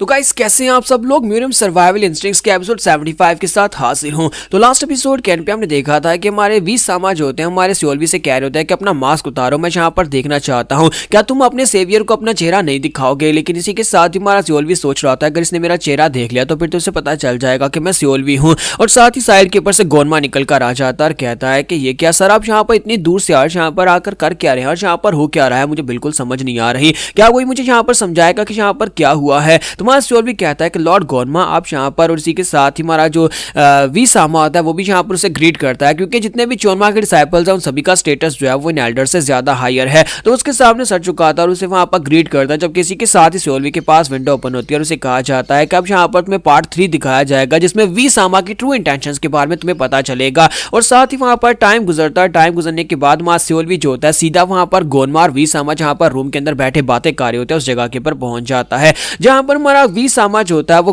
गोरमा से कहता है कि मैं यहाँ पर तुम्ही से मिलने के लिए आया था क्योंकि यहाँ पर एक बहुत ही खास काम था। तो वी हमारा गोरमा से कहता है लेकिन मेरे घर के बाहर क्या हो रहा था, वहां पर आपने अपने मास फायर स्टाइल का टेक्निक को क्यों यूज किया है। तो इसी के साथ ही मुझसे बताता है कि वहां पर मुझे नहीं पता कि क्या था लेकिन कुछ लोगों ने आकर अटैक किया था, वहां पर कुछ स्पाइस थे जो कि तुम्हारे डिसाइपल्स को मारने की कोशिश कर रहे थे। तो शुक्र है कि मैं वहां पर टाइम के ऊपर आकर वहां पर आने के बाद मैंने आकर उन सभी दुश्मनों को मार डाला और उन सभी को जलाकर हाक कर दिया। तो गोरमा उसे कहता है कि वाकई में ऐसी बात थी। तो वो उसे कहता है हाँ वाकई में ऐसी बात थी, तुम्हें तो मुझे यहाँ पर थैंक यू बोलना चाहिए कि मैं वहां पर वक्त पर आ गया वरना सभी लोग मारे जाते। तो गोरमा उसे कहता है लेकिन मुझे तो ऐसा लगता है कि तुम यहाँ पर ये सब कुछ जानते थे पहले से, ये सब कुछ होने वाला है। ये तो अच्छी बात है कि तुम वहां पर आ गए और तुमने आकर मेरे डिसाइपल्स को बचा दिया वरना मेरी स्क्वाड्रन के लोग तो यहाँ पर बिला वजह मारे जाते। लेकिन मुझे लगता है कि जैसे तुम्हें पहले से पता था कि यहाँ पर ये सब कुछ होने वाला है, क्या तुम ये एक्सपेक्ट कर रहे थे। तो वी सामा उसे कहते हैं कि नहीं मुझे ऐसा बिल्कुल भी नहीं पता था। और इसी के साथ ही गोरमा उसे कहता है कि अच्छा ठीक है ये कॉन्सिडेंस हो सकता है। फिर साथ ही उसे कहता है लेकिन मैं उन लोगों को इन्वेस्टिगेट कर सकता था अगर हम लोग उनको जिंदा पकड़ लेते, लेकिन आपने तो यहाँ पर सबूत ही मिटा दिए हैं। कहीं आपने जानबूझकर तो ये नहीं किया, आपने वहां पर अपनी पावर्स को यूज करते हुए सभी को जलाकर हाक कर दिया और वहां पर कुछ भी नहीं बचा। मुझे ये भी नहीं पता कि वो स्पाइस कहां से आए होंगे। तो वी सामा उसे कहता है कि असल में यहाँ पर तुम्हारी स्क्वाड्रन के मेंबर्स को वहां पर देखा कि उनके ऊपर अटैक हो रहा है तो मैं बहुत ज्यादा एक्साइटेड हो गया था, इसी वजह से मेरी फुल पावर रिलीज हो गई। और जब भी मैं यहाँ पर इस तरह के स्पाइस को देखता हूँ जो कि यहाँ पर दूसरी स्क्वाड्रन के मेंबर्स खास तौर पर सबसे लो क्वालिटी, सबसे यहाँ पर जो कमजोर चोरमा का डिसाइपल है उसकी जो स्क्वाड्रन है उनके ऊपर अटैक करने के लिए कोई आए तो मैं भावुक हो गया था और मैंने वहां पर उन सभी को जलाकर हाक कर दिया। तो हमारा गोरमा उसे कहता है अच्छा तो आप यहाँ पर मेरी वजह से ये सब कुछ कर रहे थे कि वो लोग मुझे नुकसान न पहुंचाए। तो वो कहता है हाँ तुम अच्छी तरह से जानते हो कि मेरी पावर्स किस तरह से काम करती हैं, जब मैं यहाँ पर भावुक होकर अटैक करता हूँ तो फिर कुछ भी नहीं बचता, हड्डियां भी नहीं बचती। तो इसके लिए तो मैं यहाँ पर तुमसे माफी मांग लेता हूँ। और इसी के साथ ही हमारा गोरमा उसे कहता है चले कोई बात नहीं, आपको माफी मांगने की जरूरत नहीं है, मुझे ये बताएं कि आप यहाँ पर क्या करने के लिए आए हैं। तो वो कहता है मैं यहाँ पर सालमा की तरफ से तुम्हारे पास एक मैसेज लेकर आया हूँ।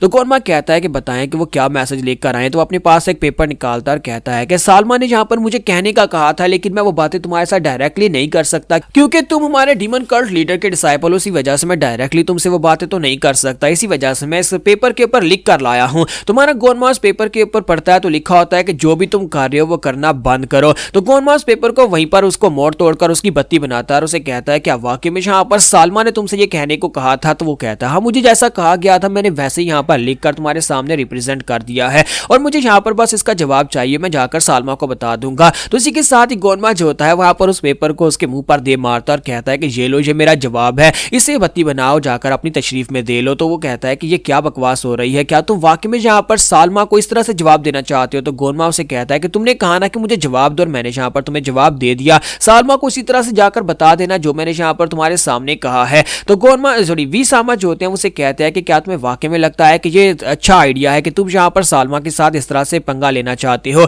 तो हमारा गोरमा उसे कहता है कि तुम्हें क्या लगता है कि मैं यहाँ पर तुम्हारे सामने कोई कमजोर सा इंसान बैठा हूँ। हाँ मुझे पता है कि तुम सभी लोग यहाँ पर मुझे कमजोर समझते हो लेकिन तुम्हें इस वक्त गुस्सा आ रहा होगा क्योंकि मुझे भी अच्छी तरह से पता है कि ये बात तुमने पेपर के ऊपर खुद लिखी है, सालमा ने तुम्हें ये लिखने का नहीं बोला और तुम यहाँ पर अपनी तरफ से मुझे ये कहने के लिए आए हो कि जो मैं कर रहा हूँ वो करना छोड़ दूं। लेकिन तुम्हें गुस्सा आ रहा है तो मेरा क्या उखाड़ लोगे, क्या मुझसे फाइट करना चाहते हो। हाँ ये बात ठीक है कि अगर यहाँ पर फाइट होती है तुम यहाँ पर मुझे मार डालोगे, लेकिन क्या तुम वाकई में यहाँ पर मुझे मार सकते हो क्योंकि मैं तो यहाँ पर इतना स्ट्रॉन्ग हूँ भी नहीं, मेरी पावर लेवल तुम्हारी पावर लेवल से बहुत ज्यादा कम है और ऊपर से इस हायरार्की में यानी कि इस वक्त मेरी पोजीशन जो है बाकी के डिसाइपल से बहुत ज्यादा लोअर है, यहाँ तक कि कोई एल्डर भी मेरा साथ देने को तैयार नहीं है क्योंकि उन्हें लगता है कि मैं कभी यहाँ पर कल्ट लीडर नहीं बन पाऊंगा। और इसी वजह से तुम यहाँ पर मेरे सामने आकर इस तरह से बैठे हो। तो बताओ कि तुम क्या करना चाहते चाहते हो? क्या मुझसे फाइट करोगे, मुझसे बहस करोगे, मेरे पर गुस्सा करोगे, या फिर क्या करना चाहते हो? तो वी सामा जो होते हैं वहां पर चुपचाप बैठे होते हैं और वहां पर बस उसकी बातें सुनी जा रही होती है, क्योंकि अब वो यहाँ पर इसके खिलाफ कुछ कर नहीं सकते। ये चोरमा का डिसाइपल और चोरमा के डिसाइपल के खिलाफ वो फाइट तो नहीं कर सकते, वरना ये गद्दारी कहलाएगी और उसके बाद से भी सजा मिल सकती है। सियोलवी जो होता है वो साइड के ऊपर सब कुछ देख रहा होता है। सियोलवी कहता है कि गोरमा को अच्छी तरह से पता है कि वो उससे फाइट करके जीत नहीं सकता, फिर वो यहाँ पर उससे क्यों इस तरह से गुस्सा दिला रहा है?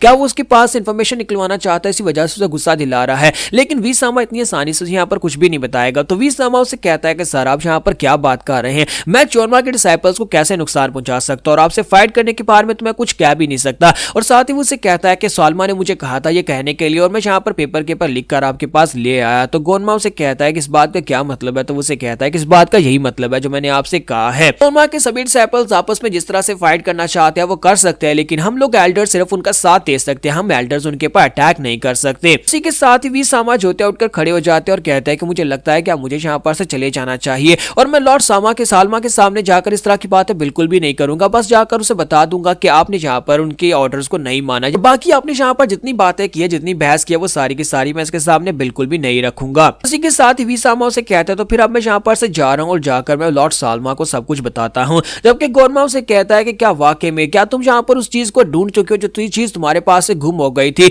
तो वी सामा जब वहां पर से जाने लगते हैं वहीं पर रुक जाते हैं। तुम्हारा गोरमा से कहता है कि हाँ मुझे पता है कि तुम यहाँ पर इसीलिए आए थे ताकि तुम यहाँ पर आकर देख सको कि क्या वो चीज यहाँ पर मेरे पास है और क्या मैं यहाँ पर उस चीज को ठीक तरह से यूज कर पा रहा हूँ या नहीं। क्या तुम्हें लगता है कि मेरे पास तुम्हारी कोई कमजोरी नहीं है? क्या तुम्हें पता है कि यहाँ पर अगर मैं उस नक्शे को जाकर डिमोनिक कल्ट लीडर यानी कि अपने मास्टर के पास ले जाता हूँ, कल्ट लीडर चोरमा के पास जाकर उस नक्शे को दिखा देता हूँ, तो फिर तुम्हारे साथ क्या होगा? तुम अच्छी तरह से जानते हो कि तुम्हारे पर गद्दारी का इल्जाम लगेगा। राइटियस सेक्टर्स के लीडर्स के साथ मेल मिलाप करना ये गद्दारी के बराबर है, और अगर यहाँ पर किसी को पता चल जाता है डिमोनिक कल्ट के अंदर तो फिर तुम्हारा सर कटेगा, चाहे तुम यहाँ पर कितनी हायर पोजीशन के ऊपर क्यों ना हो। लेकिन ये बहुत बड़ा टाबू माना जाता है कि अगर डिमोनिक कल्ट के लोग राइटियस कल्ट के लोगों के साथ बात करें। क्या तुम समझ पा रहे हो कि मैं यहाँ पर तुमसे क्या कह रहा हूँ? तो वी सामा जो होता है वहां पर काफी ज्यादा घबरा जाता है और कहता है कि लॉर्ड गोनमा आप क्या कहना चाहते हैं? तो गोनमा उसे कहता है कि क्या तुम्हें अभी तक समझ नहीं आ रही कि मैं तुमसे क्या कहना चाहता हूँ? मैं ये कहना चाहता हूँ कि तुम यहाँ पर मेरे बीच में मत आओ। अगर तुम यहाँ पर बार बार मेरे सामने आते रहोगे तो हो सकता है कि मैं यहाँ पर उस नक्शे को जाकर कल्ट लीडर के सामने रख दूं। इसलिए अगर जिंदा रहना चाहते हो तो चुपचाप साइड के ऊपर बैठे रहो, जो तुम करना चाहते हो पीछे रहकर करो, और दोबारा कभी यहाँ पर मेरी स्क्वाड्रन को आकर तंग करने की कोशिश मत करना। तो इसी के साथ वी सामा जो होता है उसकी बात सुनने के बाद पीछे तो मुड़ जाता है, लेकिन साथ ही वो अंदर से बहुत ज्यादा गुस्से में होता है और गुस्से के साथ वहां पर से चला जाता है। और इसी के साथ ही नेक्स्ट सीन जो होता है हमारे सियोलवी का दिखाया जाता है कि हमारा सियोलवी अपने बिस्तर के ऊपर पड़ा होता है, जख्मी हालत में सियोलवी वहां पर अपने बिस्तर के ऊपर होता है, और उसके साथी उसके पास आते हैं और कहते हैं कैप्टन शुक्र है कि तुम्हें होश आ ही गई। तो वहां सियोलवी कहता है कि हुआ क्या था? तो वो कहते हैं कि अचानक से तुम वहां पर बेहोश हो गए थे और हम तुम्हें उठाकर क्लिनिक से यहाँ पर लेकर आ गए। तो वहां सियोलवी वहां पर सोच रहा था कि लगता है कि यहाँ पर इतने दिन उसमें बेहोश पड़ा था और बेहोश पड़े मैं यहाँ पर गोनमा और वी सामा के बीच में जो बातचीत हो रही थी वो सारी मैं सुन रहा था। तो यहाँ पर हमारी एपिसोड 75 का एंड होगा। नेक्स्ट एपिसोड में देखेंगे कि अब हमारे सियोलवी के साथ आगे क्या होने वाला है। तो गाइस कैसे हैं आप सब लोग? मेरम सर्वाइवल इंस्टिंक्ट्स के एपिसोड 76 के साथ हाजिर हूं। तो लास्ट एपिसोड के एंड पे आपने देखा था कि मां सियोलवी जो होता है बिस्तर के ऊपर पड़ा होता है और वहां पर उसके पास जोरिम और हमारी सोरियोंग होती हैं, और वहां जोरिम उसे कहता है कि तुम बेहोश हो गए थे और हम तुम्हें यहाँ पर उठाकर ले आए। तो मां सियोलवी सोच रहा होता है कि जब मैं वहां पर फाइट कर रहा था लास्ट टाइम, जब मैं यहाँ पर जोरिम और सोरियोंग दोनों को बचाने के लिए वहां पर एलीट सोल्जर से फाइट कर रहा था, मुझे 60% डैमेज हुआ था जिसकी वजह से मैं बेहोश हो गया हूँ। और इसी के साथ ही वो कहता है कि मैंने वी सामा और गोरमा की बातें भी सुनी थी, और साथ ही वहां पर विंडो ओपन होती है और उसे वहां पर लाइकेबिलिटी दिखाई जाती है कि जोरिम की लाइकेबिलिटी 100 पर पहुंच चुकी है, लेकिन माई सोरियोंग जो है उसकी लाइकेबिलिटी अभी 90 तक की होती है, और वो दोनों वहां पर उसके सामने खड़े होते हैं। तो दोनों यहाँ पर उसे देखकर काफी ज्यादा ब्लश भी कर रहे होते हैं। तो मां सियोलवी उनसे पूछता है कि तुम दोनों कैसे हो? तो वो कहते हैं कि हम दोनों ठीक हैं। अब हम बस यहाँ पर आपके लिए चिंतित है कि हमारे कैप्टन जो है बुरी तरह से यहाँ पर जख्मी है। कैप्टन क्या आप ठीक हैं? तो मां सियोलवी उनसे कहता है कि हाँ मैं ठीक हूँ। तो जोरिम उससे कहता है कि हमने आपका मास्क बिल्कुल भी नहीं उतारा, हमारे पर यकीन करे कि हमने अपने मास्क को नहीं छेड़ा। तो सियोलवी कहता है अच्छा तुम्हारा बहुत बहुत शुक्रिया, तुमने अगर मेरा मास्क नहीं उतारा। तो फिर साथ ही वहां पर वो उनसे कहता है जोरिम क्या तुम यहाँ पर थोड़ी देर के लिए हमें अकेला छोड़कर जा सकते हो, मुझे यहाँ पर सोरियोंग से बात करनी है। तो जोरिम कहता है हाँ क्यों नहीं कैप्टन। और इसी के साथ ही जोरिम जो होता है बाहर चला जाता है। उसके चले जाने के बाद मां सियोलवी उठकर बैठता है। तो सोरियोंग उसे कहते हैं कैप्टन क्या आप यहाँ पर अकेले मुझे कुछ कहना चाहते हैं? क्या कोई खास बात है जो आप मुझसे करना चाहते हैं? तो मां सियोलवी कहता है कि हाँ यहाँ पर एक बहुत ही खास बात है, और साथ ही वो अपने चेहरे के ऊपर से अपना मास्क उतार देता है। और जब हमारा सियोलवी अपने चेहरे से अपना मास्क उतारता है और उसे अपना चेहरा दिखाता आता है तो मुझे देखने के बाद काफी हैरान होती है और कहती है मुझे लगा ही था कि ये तुम ही होगे, क्योंकि उस वक्त जब कैप्टन ग्यू ने बात की थी मुझे लगा ही था कि ये उसने यहाँ पर तुम्हारे बारे में बात की है, तो ये तो वाकई में तुम ही हो। तुम्हारा सियोल भी कहता है कि मुझे लगा ही था कि तुम्हें यहाँ पर इस बारे में आइडिया हो ही गया होगा कि मैं वही हूँ, इसी वजह से मैंने यहाँ पर अपना मास्क उतारकर तुम्हें अपना चेहरा दिखाने का फैसला किया है। वैसे भी ये मास्क मैंने सिर्फ और सिर्फ इसलिए लगाया था ताकि तुम यहाँ पर मुझे पहचानो ना, क्योंकि तुम यहाँ पर यही सोचोगे कि मैं वहां पर उस सन आर्काइव लाइब्रेरी की बेसमेंट से कैरन बॉय उठकर यहाँ पर आकर तुम्हारा कैप्टन कैसे बन गया। तो वह कहती है मुझे इस बात से बिल्कुल फर्क नहीं पड़ता, लेकिन मुझे ये बताओ कि तुम यहाँ पर कर क्या रहे हो। तुम्हारा स्टोलियो से कहता है कि तुम्हें क्या लगता है कि मैं यहाँ पर क्या कर रहा हूँ। मुझे लॉर्ड वी सामा की एक कमजोरी मिल गई थी, उस कमजोरी का फायदा उठाकर मैंने गोनमा की स्क्वाड्रन को ज्वाइन किया और अब यहाँ पर देखो मैंने मेहनत की और यहाँ पर एक कैप्टन बन चुका हूँ। मैंने बहुत सारी मार्शल आर्ट्स को स्टडी किया और यहाँ पर मेरी किस्मत काफी ज्यादा अच्छी थी, जो यहाँ पर इतनी मार्शल आर्ट सीखने के बाद मैं यहाँ पर इतना ज्यादा बेहतर हो पाया हूँ। तो वो उसे कहती है कि अब यहाँ पर तुम क्या करने वाले हो, लेकिन मुझे समझ नहीं आ रही कि आज यहाँ पर तुम्हारा आने का मकसद क्या था। तुम्हारा सोल भी वहां पर सोच रहा था कि अब मैं यहाँ पर इसे क्या कहूँ। सोल भी उसे कहता है कि तुम्हें क्या लगता है कि मेरा मकसद क्या है। मैं यहाँ पर और किसी मकसद से नहीं आया, बल्कि मैं तो सिर्फ और सिर्फ इस जगह से निकलना चाहता हूँ। अपने आप को स्ट्रांग बनाकर मुझे यहाँ पर इस जगह से बाहर निकलना है। और तुम यहाँ पर यही सोच रही होगी कि मैंने यहाँ पर इस चौथे डिसाइपल यानी गोरमा को क्यों चूज किया, मेरे पास और कोई ऑप्शन नहीं था। तो सॉरियोंग से कहती है कि हाँ मेरे जहन में भी यही सवाल है कि हाय तुमने यहाँ पर गोरमा को ही क्यों चूज किया और गोरमा को चूज करने के बाद ही तुम यहाँ पर क्यों आए, जबकि तुम यहाँ पर दूसरे डिसाइपल्स को भी जाकर उसके सीक्रेट्स बेच सकते थे। फिर तुम्हें यहाँ पर इस स्क्वाड्रन को क्यों ज्वाइन करना था, क्या तुम्हारे पास कोई वैलिड रीजन है। तुम्हारा सोल भी से कहता है कि हाँ मेरे पास एक रीजन है, लेकिन मैं वो रीजन तुम्हें फिलहाल के लिए बता नहीं सकता। और साथ ही उसे कहता है कि मेरे पास यहाँ पर आने की एक वजह है। तो मेरी सॉरियोंग से कहती है कि वो क्या वजह है। तो उसे कहता है कि मैं यहाँ पर स्ट्रॉन्ग बनना चाहता हूँ। फिलहाल के लिए मैं सिर्फ तुम्हें इतना बता सकता हूँ कि मैं यहाँ पर स्ट्रॉन्ग बनना चाहता हूँ ताकि मैं इस जगह से बाहर निकल सकूं। किसी ने एक बार मुझसे कहा था कि वो इस गटर से बाहर निकलना चाहता है। किसी ने कहा था कि वो यहाँ पर इस डिमोनिक कल्ट को एक गटर की तरह समझता है और मैं उसके साथ यहाँ पर से बाहर निकलने के लिए इस जगह के ऊपर हूँ। और मुझे ये बिल्कुल ही पता नहीं था कि तुम यहाँ पर गोरमा की ही स्क्वाड्रन की एक मेंबर हो, लेकिन अब यहाँ पर फाइनली मैं तुम्हें देख पा रहा हूँ और मुझे लगता है कि एक दिन हम दोनों यहाँ पर से मिलकर इस जगह से बाहर निकल सकते हैं। चोल भी जो होता है डायरेक्टली उससे बात करते हुए कहता है कि मैं तुम्हारे साथ यहाँ पर इस जगह से बाहर निकलना चाहता हूँ। जब वो इतनी बात करता है इसी के साथ हमारी जो सॉरियोंग होती है उसकी लाइकेबिलिटी 95% पर पहुंच जाती है। तो सोल भी कहता है ये काम कर रहा है।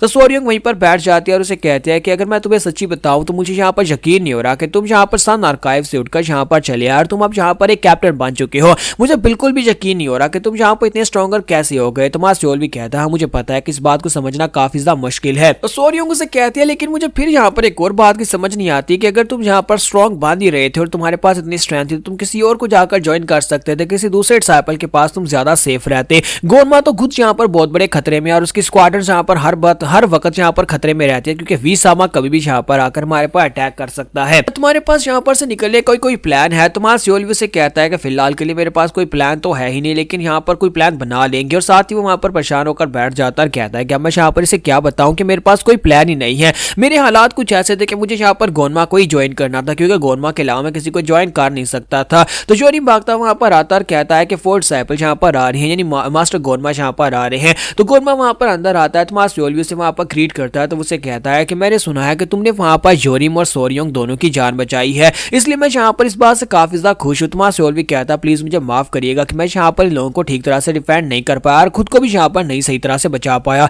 तो गोरमा से कहता है कोई बात नहीं, कोई बात नहीं, मुझे लगता है कि सब कुछ कमीने वी सामा ने किया है। वी सामा ने वहां पर अपने असैसिन्स को भेजा और उसके बाद वहां पर सारे सबूतों को भी खुद ही मिटा दिया ताकि हमें यहाँ पर इस बारे में पता ना चल सके। और साथ ही वो अपने पास से 2 पिल्स निकालकर उसे देता है, उनको जेड फेज पिल्स कहा जाता है। तो उसे कहता है कि ये दोनों पिल्स तुम्हारे लिए हैं ताकि तुम्हारी रिकवरी तेजी के साथ बढ़ सके, इससे तुम्हारी एनर्जी काफी तेजी के साथ बढ़ेगी। स्पेशली तुम्हारे लिए लेकर आया हूं ताकि तुम जल्दी से ठीक हो जाओ। तुम्हें अपनी स्क्वाड्रन को भी तो अभी यहाँ पर टीच करना। और इसी के साथ दरवाजा खुलता है, वहां पर से कैल्डर भागते हुए अंदर आते हैं और कहते हैं क्या वाकई में यहाँ पर सियोल्वी जख्मी हुआ है? मैंने सुना है कि सियोल्वी जख्मी हुआ है, कहाँ पर है सियोल्वी, कैसा है सियोल्वी? तो हमारा सियोल्वी कहता है कि आप कौन है और जहाँ पर आप मुझे क्यों ढूंढ रहे हैं? मेरा नाम सियोल्वी है। तो हमारा जो गोनमा होता है वो कहता है ये एल्डर बेकहोन है। तो हमारा सियोल्वी कहता है कि एल्डर बेकहोन के लिए तो मैंने एक मिशन किया था। तो इसी के साथ ही मुगी भी वहां पर उसके साथ ही होता है। तो एल्डर बेकहोन भागते हुए आते हैं और आकर हमारे सियोल्वी को पकड़ते हैं, उसका हाथ पकड़कर उसे कहते हैं क्या वाकई में तुम सियोल्वी हो? तो हमारा सियोल्वी कहता है जी सर मैं ही सियोल्वी हूँ। तो उसे कहता है कि तुम्हें देखकर मुझे काफी ज्यादा एक्साइटमेंट फील हो रही है, तुम तो काफी ज्यादा कमाल के बच्चे दिखाई दे रहे हो, काफी ज्यादा हेल्दी भी हो,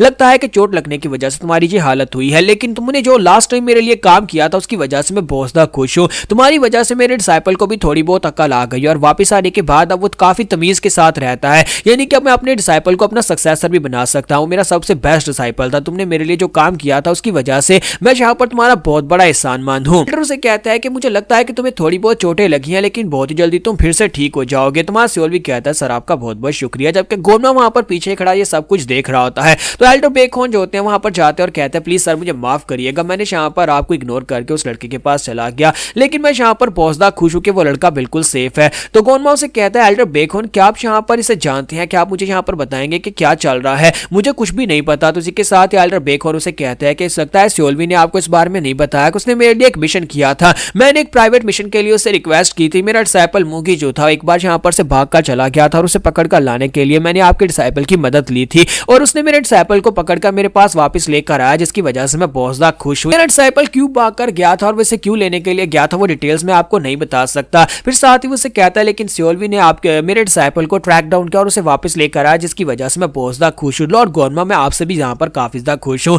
तो गोरमा उसे कहता है मुझे थैंक यू बोलने की कोई जरूरत नहीं है, पर मुझे यहाँ पर आप कहते तो मैं भी यहाँ पर आपकी उतनी ही मदद करता जितनी यहाँ पर सियोलवी ने खुद से आपकी मदद किया। फिर साथ ही उसे कहता मुझे इस बात की बहुत ज्यादा खुशी है कि मेरा एक सबऑर्डिनेट आपके काम आ सका है। तो एल्डर बेकहोन उसे कहता है कि मुझे पता ही नहीं था कि आप यहाँ पर कितने ज्यादा कमाल के इंसान है और आपकी स्क्वाड्रन में कितने ज्यादा कमाल के लोग हैं। मुझे इस बात की बहुत ज्यादा खुशी हो रही है कि आपके पास सियोलवी जैसा एक लड़का है जो कि एक स्क्वाड्रन का कैप्टन है। आज मुझे फाइनली यहाँ पर समझ आ रही है कि लॉर्ड चियोनमा ने यहाँ पर आपको अपना डिसाइपल क्यों चूज किया था, क्योंकि आप एक बहुत ही अच्छे इंसान है, आपका दिल बहुत ज्यादा साफ है, आप यहाँ पर अपने स्क्वाड्रन मेंबर्स को भी उतना ही प्यार करते हैं। अब देखिए यहाँ पर अपने जख्मी स्क्वाड्रन मेंबर का खुद यहाँ पर पता लेने के लिए आए हैं और साथ ही वहां पर चमकती हुई आंखों के साथ वो हमारे गोरमा की तरफ देख रहे होते हैं और गोरमा भी यहाँ पर बहुत ज्यादा खुश हो रहा था कि जिंदगी में पहली बार कोई एल्डर उसकी तारीफ कर रहा है। तो यहाँ पर हम लोग अपनी एपिसोड 76 का एंड करेंगे और नेक्स्ट एपिसोड में देखेंगे अब हमारा सियोलवी आगे क्या करेगा और उसके लिए क्या यहाँ पर मुश्किलें बढ़ने वाली है या फिर आसान होने वाली हैं। तो गाइस कैसे हैं आप सब लोग, मेरम सर्वाइवल इंस्टिंक्ट्स के एपिसोड 77 के साथ हाजिर हो। तो लास्ट एपिसोड के एंड पे आपने देखा था कि एल्डर बेकहोन जो होते हैं वहां पर गोरमा की तारीफें कर रहे होते हैं और गोरमा भी काफी ज्यादा खुश हो रहा होता है और मास सियोलवी वहां पर पीछे बैठा बैठा सोच रहा होता है कि मुझे लगता है कि यहाँ पर गोरमा की पहली बार कोई तारीफ कर रहा है। आज से पहले गोरमा के पास कोई भी एल्डर नहीं था जो कि उसकी तारीफ कर सके और पहली बार यहाँ पर कोई एल्डर यहाँ पर गोरमा की तारीफ किए जा रहा है। वहां पर एल्डर बेकहोन जो होते हैं उसके साथ काफी अच्छे से बातें कर रहे होते हैं और साथ उससे कहते हैं कि लॉर्ड गोरमा मुझे लगता है कि आपके लिए चीजें काफी ज्यादा मुश्किल है क्योंकि आप पर 4 डिसाइपल और बाकी सभी से काफी ज्यादा कमजोर भी हैं। फिर साथ ही वो उसे कहता है कि प्लीज यहाँ पर अगर आपको मुझसे कोई भी काम हो तो आज के बाद आप मुझसे कह सकते हैं, मैं आपकी हेल्प करने के लिए पूरी तरह से तैयार हूँ। जब भी कभी आपको यहाँ पर किसी फेवर की जरूरत हो तो आप मुझसे जरूर बात करना। तो वो कहता है सारी इस बात का क्या मतलब है, तो वो उसे कहता है कि इस बात का वही मतलब है जो तुम समझ रहे हो, यानी कि आज के बाद में यहाँ पर तुम्हारे पक्ष में और मैं हर तरह से तुम्हारा साथ दूंगा। तो गोरमा इस बात से और भी ज्यादा खुश हो जाता है कि पहली बार यहाँ पर किसी एल्डर ने खुद आकर उसे कहा है कि वो उसका साथ देने को तैयार है। तो मां सियोल भी कहता है कि मुझे लगता है कि ये अच्छी बात है क्योंकि गोरमा के पास किसी भी एल्डर की सपोर्ट नहीं है और आज यहाँ पर अगर इसे किसी एल्डर की सपोर्ट मिल रही है तो ये इसके लिए बहुत ही कमाल की बात है। ठीक है, साथ ही मां सियोल भी जो होता है वहीं पर उसके पास विंडो ओपन होती है और उसे कहा जाता है कि सोर्योंग ने तुम्हें यहाँ पर 100% तक ट्रस्ट कर दिया, यानी कि अब यहाँ पर तुम्हारे पर पूरा भरोसा करती है और साथ उसके पास विंडो ओपन होती है और उसे कहा जाता है अब यहाँ पर तुम उसे मिशन दे सकते हो, तुम यहाँ पर अपनी पूरी स्क्वाड के साथ एक मिशन के ऊपर जा सकते हो। और सोर्योंग जो होती है वो भी खुश होकर उसकी तरफ देख रही होती है। तो हमारा सोल भी कहता है कि मुझे लगता है कि अब यहाँ पर हम लोग मिशन के ऊपर जा सकते हैं क्योंकि सभी की लाइकेबिलिटी 100 पर पहुंच चुकी है। और इसी के साथ ही एल्डर बेकहोन जो होते हैं वो कहता है कि लॉर्ड गोरमा मुझे लगता है कि आप मुझे चले जाना चाहिए क्योंकि मैंने यहाँ पर काफी देर गुजार दी। फिर साथ ही वो कहता है कि मैं यहाँ पर एक बात तो भूल ही गया था। फिर साथ ही वो कैप्टन सियोलवी के पास जाता है और उसे कहता है कैप्टन सियोलवी अगर यहाँ पर तुम्हें बुरा ना लगे तो क्या तुम यहाँ पर मेरे ऊपर एक फेवर करना चाहोगे। तो मां सियोलवी कहता है कि हाँ सर बताइए आपको क्या फेवर चाहिए। तो वो कहता है क्या तुम यहाँ पर मेरे डिसाइपल मूकी को अपनी स्क्वाड्रन का हिस्सा बनाओगे, तुम यहाँ पर इसे अपनी स्क्वाड्रन के अंदर एक कमांडर बना लो, प्लीज यहाँ पर ऐसा करो। तो मां सियोलवी कहता है क्या वाकई में आप ऐसा चाहते हैं। और साथ ही सियोलवी के पास विंडो ओपन होती है और उसे कहा जाता है क्या तुम इस मिशन को एक्सेप्ट करोगे या फिर रिफ्यूज करोगे।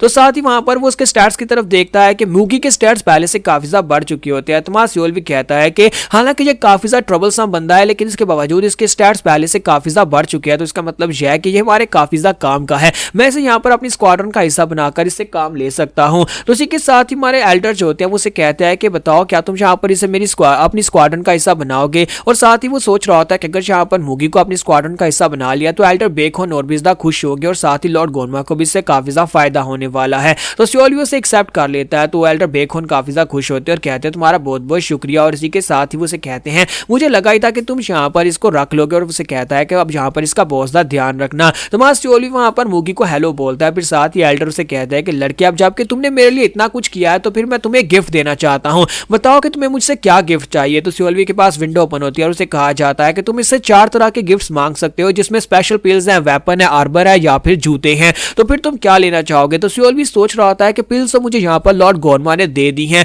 और आर्मर और इस तरह की चीजें, वेपन्स वगैरह ये मेरे पास पहले से मौजूद हैं। तो फिर मुझे यहाँ पर जूते चाहिए होंगे, क्योंकि आज से पहले मैंने यहाँ पर कभी नहीं सुना कि यहाँ पर जूते भी गिफ्ट्स में दिए जाते हैं। और अगर यहाँ पर एक एल्डर मुझे जूते दे रहा है तो इसका मतलब यह है कि वो कोई स्पेशल ही होने वाले हैं। तो इसी के साथ ही वहां सियोल्वी जो होता है वो कहता है कि तो फिर ठीक है मैं यहाँ पर जूते मांग लेता हूँ। तो जब वो वहां पर जूतों के ऑप्शन को सिलेक्ट करता है तो एल्डर उसे कहता है मुझे लगा ही था कि तुम्हें यहाँ पर जूतों में इंटरेस्ट होगी तो मैं अपने साथ ही लेकर आया हूँ। ये लो, ये स्पेशल बूट्स तुम्हारे लिए हैं, तुम इन बूट्स को यूज करोगे। और इसके स्टैट्स जो होते हैं वो काफी ज्यादा कमाल के होते हैं कि उन बूट्स को यूज करने पर हमारा सियोल्वी अपनी जो भी स्पेशल स्किल्स हैं, उसके पास जो स्पेशल क्या उसे कहते हैं स्पेशल टेक्निक्स हैं, उन स्पेशल टेक्निक्स को परफॉर्म करने के लिए वो जो एक्शंस परफॉर्म करता है उनमें से एक एक्शन को वो रिड्यूस कर सकता है, कम कर सकता है। तो सियोल्वी कहता है ये तो काफी ज्यादा कमाल की चीज है। तो एल्डर बेकन उसे कहते हैं तो कैप्टन सियोल्वी तुम्हें बाद में मिलूंगा, फिलहाल के लिए मैं जा रहा हूं। और इसी के साथ ही वहां पर से चला जाता है। जबकि वहां मूगी जो होता है वो लॉर्ड गोरमा को ग्रीट करता है और कहता है कि सर प्लीज मेरा ध्यान रखिएगा। तो वो कहता है हाँ क्यों नहीं, तुम्हें यहाँ पर एल्डर बेकन ने रिकमेंड किया है तो मुझे लगता है कि तुम हमारी स्क्वाड्रन में काफी अच्छे से रहोगे। और साथ ही वो सियोल्वी से कहता है कि सियोल्वी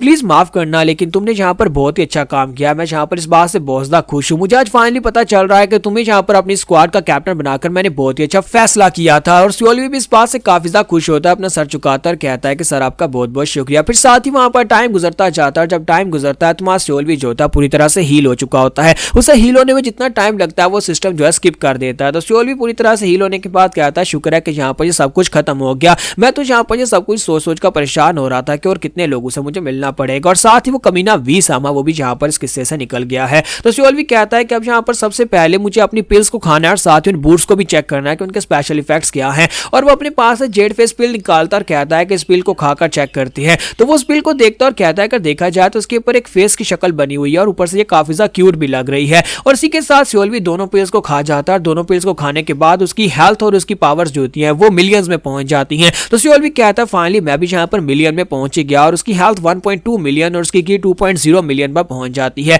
तो सियोल्वी इस बात से बहुत ज्यादा खुश होता है। फिर साथ ही वो कहता है कि अब यहाँ पर फ्लेमिंग रेड बूट्स को यूज किया जाए। और जब वहां पर फ्लेमिंग रेड बूट्स को पहनता है तो उसे कहा जाता है कि बताओ कि तुम यहाँ पर अपनी कौन सी स्पेशल टेक्निक के एक मूव को कम करना चाहते हो। और उसके पास विंड गार्ड टेक्निक होती है जिसके मूव्स जो होते हैं वो काफी ज्यादा लंबे होते हैं, यानी कि उसे वहां पर काफी सारे एक्शन परफॉर्म करने पड़ते हैं तब जाकर वो मूव एक्टिवेट होता है। तो सियोल्वी कहता है जरा मुझे सोचने दो, क्योंकि जब भी मैं यहाँ पर अटैक करने की कोशिश करता हूँ विंड गार्ड टेक्निक के साथ तो उस टेक्निक को परफॉर्म करने में काफी सा समय लगता है, इतनी देर में दुश्मन मेरे ऊपर अटैक कर देता है। तो अगर मैं यहाँ पर इनमें से किसी एक मूव को भी कम कर पाऊं तो मुझे लगता है कि ये टेक्निक ज्यादा आसानी से परफॉर्म हो जाएगी। तो वहां सियोल्वी वहां पर उसके अंदर से न्यूट्रल वाला जो पार्ट होता है उसको रिमूव करवा देता है। तो न्यूट्रल वाला जो पार्ट वहां पर से रिमूव होता है तो परमानेंट इफेक्ट्स होते हैं। और उसके रिमूव होने के बाद सियोल्वी कहता है चलो अब यहाँ पर जल्दी से इसको चेक करके आते हैं। और वो जल्दी से खिड़की खोलता भागता हुआ बाहर चला जाता है। बाहर जाने के बाद वहां सियोल्वी कहता है मुझे यहाँ पर न्यूट्रल वाले पार्ट को छोड़कर बाकी सभी पार्ट्स को परफॉर्म करना और ये जो है विंड गार्ड टेक्निक एक्टिवेट हो जाएगी। और वहां सियोल्वी बड़ी तेजी के साथ वहां पर अपने पंच के साथ विंड गार्ड टेक्निक को एक्टिवेट करता है। वहां पर एक जबरदस्त पंच रिलीज होता है, उसके अंदर से बहुत सारी पावर रिलीज होती है और सामने काफी सारे पेड़ भी टूट जाते हैं। तो सियोल्वी कहता है कि ये पंच जो है वाकई में काफी ज्यादा कमाल का है। विंड गार्ड टेक्निक फाइनली मैं यहाँ पर यूज कर पा रहा हूँ। मैं न्यूट्रल वाले पार्ट को रिमूव करने के बाद मेरे पास एक बहुत ही पावरफुल टेक्निक आ गई और मैं पावरफुल दुश्मनों से भी यहाँ पर निमट पाऊंगा। तो वहां सियोल्वी कहता है कि अब मैं यहाँ पर और भी ज्यादा स्ट्रॉन्गर हो चुका हूँ। इसका मतलब यह है कि ये टेक्निक जो है पंच के साथ ज्यादा बेहतर तौर पर यूज होती है। अगर ब्लेड के साथ यूज करूंगा तो मैं किसी चीज को काट सकता हूँ, अगर पंच के साथ यूज करूंगा तो मैं यहाँ पर डिस्ट्रक्शन क्रिएट कर सकता हूँ। सियोल्वी वहीं पर बैठ जाता है और काफी ज्यादा खुश भी होता है और कहता है कि अगर मैं इसी तरह से यहाँ पर अपने स्किल्स को बूस्ट करता रहा तो एक दिन मैं बहुत ज्यादा स्ट्रॉन्गर बन जाऊंगा और उसके बाद मैं वीसामा को हरा सकता हूँ। फिर साथ ही वो कहता है मुझे यहाँ पर कुछ बेचैनी सी महसूस हो रही है, मैं यहाँ पर स्ट्रॉन्ग तो होता जा रहा हूँ लेकिन मुझे ऐसा लग रहा है जैसे कि मैं अपने मकसद से भटकता जा रहा हूँ। मुझे अपने अंदर कुछ खालीपन महसूस हो रहा है, लेकिन कुछ ऐसा है जो मुझे समझ नहीं आ रही और वो क्या चीज है जिसकी मुझे बिल्कुल समझ नहीं आ रही। सियोल्वी कहता है कि मेरे पास कभी यहाँ पर एक रियल टीचर नहीं था जो कि मुझे ये सारी टेक्निक्स सिखा सके। मैंने ये सारी टेक्निक्स को चोरी किया हुआ है, यहाँ वहां पर से इस टेक्निक्स को चोरी करके मैंने अपने आप को ये टेक्निक सिखाई ताकि मैं इनके साथ अपने आप को स्ट्रॉन्गर बना सकूं। अभी तक मैं सिर्फ और सिर्फ सर्वाइव करने के बारे में सोच रहा था, लेकिन अगर मुझे वाकई में सर्वाइव करना है तो फिर मुझे एआई की तरह बनना होगा। अगर मैं यहाँ पर एआई की तरह बन जाता हूं तो फिर मैं यहाँ पर इस खतरनाक दुनिया में सर्वाइव कर सकता हूं, क्योंकि एआई पता नहीं क्या है, मुझे उसके बारे में बिल्कुल भी आइडिया नहीं है। क्या वो मेरा ही एक रूप है या फिर वो यहाँ पर मेरे अंदर का कोई और रूप है जो कि मेरी कॉन्शियसनेस के ऊपर हावी आता है, क्योंकि वो जिस तरह से सोचता है, जिस तरह से वो अटैक्स को अवॉइड करता है, जिस तरह से उसकी थिंकिंग है, वो बहुत ज्यादा कमाल की है। अगर मैं एआई की तरह हो जाऊं तो फिर मेरे लिए यहाँ पर अपनी फाइट्स को जीतना बहुत ज्यादा आसान हो जाएगा। फिर साथ ही मास्योल भी वहीं पर बैठ जाता और कहता है, लगता है कि भी मुझे यहाँ पर बहुत ज्यादा मेहनत करने की जरूरत है, तभी मैं यहाँ पर उस लेवल पर पहुंच पाऊंगा जहां पर एआई है। तो यहाँ पर हमारी एपिसोड 77 का एंड होगा। नेक्स्ट एपिसोड में देखेंगे कि अब हमारा सियोल भी आगे कौन से मिशन पर जाने वाला है, क्योंकि अब उसके पास मिशन अनलॉक हो चुके हैं। तो गाइस, कैसे हैं आप सब लोग? मीडियम सर्वाइवल इंस्टिंक्ट्स के एपिसोड 78 के साथ हाजिर हो। तो लास्ट एपिसोड के एंड पे हमने देखा था कि मां सियोल भी जो होता है बाहर बैठा होता है और अपने बारे में सोच रहा था कि वो यहाँ पर कुछ ना कुछ तो मिस कर रहा है, कुछ ऐसी फीलिंग्स हैं जिसको वो यहाँ पर पहचान नहीं पा रहा कि वो क्या है। इसी के साथ ही वहां पर डेड बैंडेड कंपनी का कैप्टन बिगुन आ जाता है। तो बिगुन उसे कहता है कि तुम यहाँ पर क्या कर रहे हो? तो वो कहता है, मैं तो बस यहाँ पर बैठा हुआ था, ट्रेनिंग करने के बाद थोड़ी देर अकेले में बैठ गया। फिर साथ ही वो उससे पूछता है कि तुम यहाँ पर क्या करने के लिए आया? तो वो कहता है, मैं बस यहाँ पर वॉक करने के लिए आया था। और इसी के साथ ही उसे कहता है कि मैंने सुना यहाँ पर वी सामा ने आकर क्या किया था, और साथ ही वी सामा ने यहाँ पर आकर क्या किया वो भी मैंने सुना है कि उसने यहाँ पर आकर उन असैसिन्स की बॉडीज को जला दिया, और मुझे लगता है ये सब कुछ उसी का किया धरा है। तो सियोल भी उसे कहता है कि हाँ, मैं यहाँ पर ये तो कह ही सकता हूँ कि ये उसी कमीने का काम है, क्योंकि वही ये सब कुछ कर सकता है। तो इसी के साथ ही माँ बिगुन कहता है कि मुझे लगता है कि वी सामा जो है वो कमीना यहाँ पर बहुत ही जल्दी हमारी डेड स्पिरिट कंपनीज को, यानी कि हमारी सिल्वर स्पिरिट कंपनी को मार डालेगा। वो बहुत ही जल्दी यहाँ पर ये सब कुछ करने वाला है, क्योंकि अब वो यहाँ पर और ज्यादा नहीं रुक सकता। और उसे कहता है कि ये सब कुछ क्यों हो रहा है, क्योंकि हम लोग गोनमा के साथ है, और क्योंकि गोनमा ने यहाँ पर उसके खिलाफ कोई सबूत ढूंढ लिया था, जिसकी वजह से अब वो यहाँ पर उन सबूतों को मिटाने के लिए हमारे सिल्वर स्पिरिट यूनिट के खिलाफ हो चुका है। उसी के साथ ही बिगुन कहता है कि हालांकि हम सभी लोग यहाँ पर मिलकर अगर चाहे तो जाकर हम लोग वी सामा को मार सकते हैं, हम लोग वी सामा को ही जड़ से मिटा दें, लेकिन असल मसला यहाँ पर वी सामा नहीं है बल्कि उसके साथी हैं, क्योंकि उसके साथ भी यहाँ पर कुछ और एल्डर्स हैं जो कि वी सामा के साथ रहते हैं, और साथ ही वो सभी लोग भी कमीने और उसी की तरह पावरफुल हैं। तो मां सियोल भी कहता है कि अब इस बात का क्या मतलब है? तो वो कहता है, क्या तुम्हें नहीं पता कि उसके पास कितने सारे एल्डर्स हैं? आसपास के सभी पवेलियंस के जितने एल्डर्स हैं वो सारे तो उसी के कंट्रोल में हैं, क्योंकि वो ग्रेट इंपीरियल पवेलियन का मास्टर है। इसका मतलब यह है कि बाकी के सभी पवेलियन मास्टर्स को भी उसके नीचे ही होना पड़ेगा। तो मां सियोल भी सोचता है और कहता है कि हाँ, इसने बिल्कुल ठीक कहा। तो बिगुन कहता है कि अच्छा ठीक है, मुझे चलना चाहिए। मैं यहाँ पर काफी देर बैठ लिया, और उसके बाद बिगुन वहां पर चला जाता है। मां सियोल भी कहता है, मैं तो यहाँ पर यही सोच रहा था कि सिर्फ वी सामा से निपटना पड़ेगा, लेकिन मुझे यहाँ पर बाकी के 5 पवेलियन के मास्टर से भी निपटना पड़ेगा, क्योंकि वो लोग भी तो यहाँ पर कमीने वी सामा के साथ ही हैं। सियोल भी कहता है कि सबसे पहले तो मुझे यहाँ पर अपनी प्रोग्रेस को सेव कर लेना चाहिए, इससे पहले कि यहाँ पर मेरी प्रोग्रेस लॉस्ट हो जाए, मुझे यहाँ पर इसको सेव करना चाहिए। फिर साथ ही वो कहता है कि मुझे जाकर सियोग्डू को भी बुलाना पड़ेगा और यहाँ पर आकर इस सारी की सारी लकड़ी को हटा दे। तो उसके बाद मां सियोल भी जो होता है अगले दिन की शुरुआत करता है। जब वो अगले दिन की शुरुआत करता है और साथ ही अपनी प्रोग्रेस को भी सेव कर लेता है, और कहता है मैं यहाँ पर क्या करूँ, मुझे यहाँ पर अब कुछ ना कुछ तो करना ही पड़ेगा, क्योंकि गोनमा ने यहाँ पर अभी वी सामा को बुरी तरह से शर्मिंदा किया, जिसकी वजह से लगता है कि वी सामा अब यहाँ पर अपना ट्रू कलर्स दिखाने वाला है। वो यहाँ पर कुछ ना कुछ तो जरूर करेगा, और मुझे नहीं लगता कि वो इतनी आसानी से यहाँ पर गोनमा को माफ करेगा, और हम सभी लोगों को भी। फिर साथ ही वो कहता है कि मैंने यहाँ पर इसी वजह से अपनी प्रोग्रेस को सेव कर लिया, अगर यहाँ पर ऐसा कुछ होता है कि मैं यहाँ पर मारा जाऊं तो फिर मैं यहाँ पर दोबारा से इसी जगह के ऊपर से रीस्टार्ट कर सकता हूँ। तो सियोल भी फिर साथ ही अगले दिन की शुरुआत करता है। उसके पास जो ऑप्शंस आते हैं उसमें वो सोच रहा होता है क्या मैं यहाँ पर एक मिशन स्टार्ट करूँ या फिर यहाँ पर कुछ और करूँ, कि उसके ऑप्शंस यहाँ पर अब चेंज हो चुके होते हैं, जिसमें अब यहाँ पर टीच और स्काउट एरिया का ऑप्शन खत्म हो चुका होता है, और अब उसकी जगह के ऊपर 2 नए ऑप्शन आए होते हैं, जिसमें से पहला ऑप्शन होता है क्या तुम अपने कंपनी कमांडर्स के साथ एक मिशन करना चाहते हो, और जो मिशन गोनमा की तरफ से होगा। और जब वो उस मिशन को सिलेक्ट करता है तो उसे वार्निंग दी जाती है और कहा जाता है कि अगर तुम यहाँ पर गोनमा से किसी मिशन को एक्सेप्ट करोगे तो तुम यहाँ पर बोनस स्टोरी से निकल जाओगे, क्योंकि इस वक्त एक्सपोनेंशियल ग्रोथ वाला जो चैप्टर है ये बोनस स्टोरी है। अगर तुम इससे निकल गए तो तुम मेन स्टोरी में चले जाओगे, जहां पर फिर से वही सब कुछ होने वाला है जो तुम्हारे साथ पहले होता रहा है। तुम्हारा सियोल भी जो होता है उसे वहां पर ऑप्शन दिया जाता है कि यस और नो, जल्दी से प्रोसीड करो, सिर्फ 10 सेकंड्स का समय है। तो सियोल भी कहता है कि यहाँ पर इसका क्या मतलब है, मैं फिलहाल के लिए अपने आप को यहाँ पर स्ट्रॉन्ग बनाने के लिए बोनस स्टोरी के अंदर जहाँ पर 3 साल का मुझे समय दिया गया था, 3 साल में मैंने यहाँ पर अपने आप को स्ट्रॉन्गर बनाना था, जिसमें से अभी भी यहाँ पर काफी सारे महीने बचे हैं, तकरीबन 15 या 17 महीने बचे हुए हैं। अगर इतने महीने बचे हैं तो फिर मुझे इतनी जल्दबाजी नहीं करनी चाहिए, मुझे यहाँ पर मेन स्टोरी में वापस नहीं जाना, क्योंकि अगर मैं मेन स्टोरी में वापस चला गया तो फिर मैं सारे के सारे वहां पर उन जमेलू में फंस जाऊंगा, जहां पर वी सामा मुझे मारने की कोशिश करेगा और मैं यहाँ पर बचने की कोशिश करूंगा। फिलहाल के लिए अपनी ट्रेनिंग के ऊपर फोकस करते हैं, और हमारा वी सामा, हमारा जो सियोल भी होता है वहां पर अभी सोच ही रहा होता है किसी के साथ ही वहां पर काउंट टाइमर जो होता है वो काफी ज्यादा कम रह जाता है और उसे कहा जाता है जल्दी से डिसाइड करो कि तुम यहाँ पर क्या करना चाहते हो। तो वहां सियोल भी जो होता है वहां पर डिसाइड कर लेता है कि मुझे यहाँ पर नो के ऑप्शन को चूज करना है। फिर साथ ही वो कहता है कि मुझे यहाँ पर अभी जो वक्त मिला है उसके लिए मैं यहाँ पर ट्रेन करना चाहूंगा और वहां पर वो सबऑर्डिनेट्स के लिए अलग से ट्रेनिंग शेड्यूल भी चूज कर सकता है। सियोल भी जो होता है ऑप्शंस में से ये बात चूज करता है कि उसके जितने भी अपने कमांडर्स हैं वो सारे के सारे अकेले में बैठ के जाके कल्टीवेट करें। तो जब वो इस वाले ऑप्शन को चूज करता है तो वहां पर समय गुजरता है और बड़ी तेजी के साथ गुजर जाता है। तो 6 महीने की सॉलिटरी ट्रेनिंग के बाद वो सभी लोग बाहर निकलते हैं। 6 महीने की ट्रेनिंग के बाद मां सियोल भी कहता है कि सिर्फ 6 महीने में देखो यहाँ पर इन सभी को कितना फायदा हुआ है। सभी के स्टैट्स काफी ज्यादा हद तक बढ़ चुके हैं और मुझे लगता है कि सभी के स्टैट्स यहाँ पर मिलियंस में पहुंच चुके हैं। तो वो यहाँ पर चारू के स्टैट्स को दिखाता है, खासतौर पर यहाँ पर मुगी जो होता है वो कमीना यहाँ पर उसने कुछ भी नहीं किया होता। तो मां सियोल भी कहता है कि जब बेकार इंसान सॉलिटरी ट्रेनिंग में जाने के बाद भी इस बात से बिल्कुल खुश भी नहीं था और साथ ही यहाँ पर इसके स्टैट्स भी नहीं बढ़े। लेकिन खैर यहाँ पर इसकी पहली हेल्थ लेवल जो थी वो मिलियंस में थी, तो इसका मतलब है कि ये वैसे भी यहाँ पर काम आ ही जाएगा, तो इसे यहाँ पर मैं कुछ कहता नहीं हूँ। साथ ही हमारा सियोल भी जो होता है उन सभी लोगों को वहां पर पर्सनल मिशन देता है। उन पांचों को यहाँ पर एक एक मिशन देता है कि जाओ अपने लिए जाकर कोई गियर्स ढूंढ कर लाओ, यानी वेपन्स ढूंढ कर लाओ। तो पांचों यहाँ पर अपने अपने मिशन के ऊपर जाते हैं, जिसमें हमारी सबसे पहले सोरियोंग आती है। सोरियोंग को वहां पर ग्लव्स मिलते हैं, वो बहुत ही खास किस्म के ग्लव्स होते हैं जिसके साथ उसकी पावर लेवल जो होती है 15% से बढ़ती है।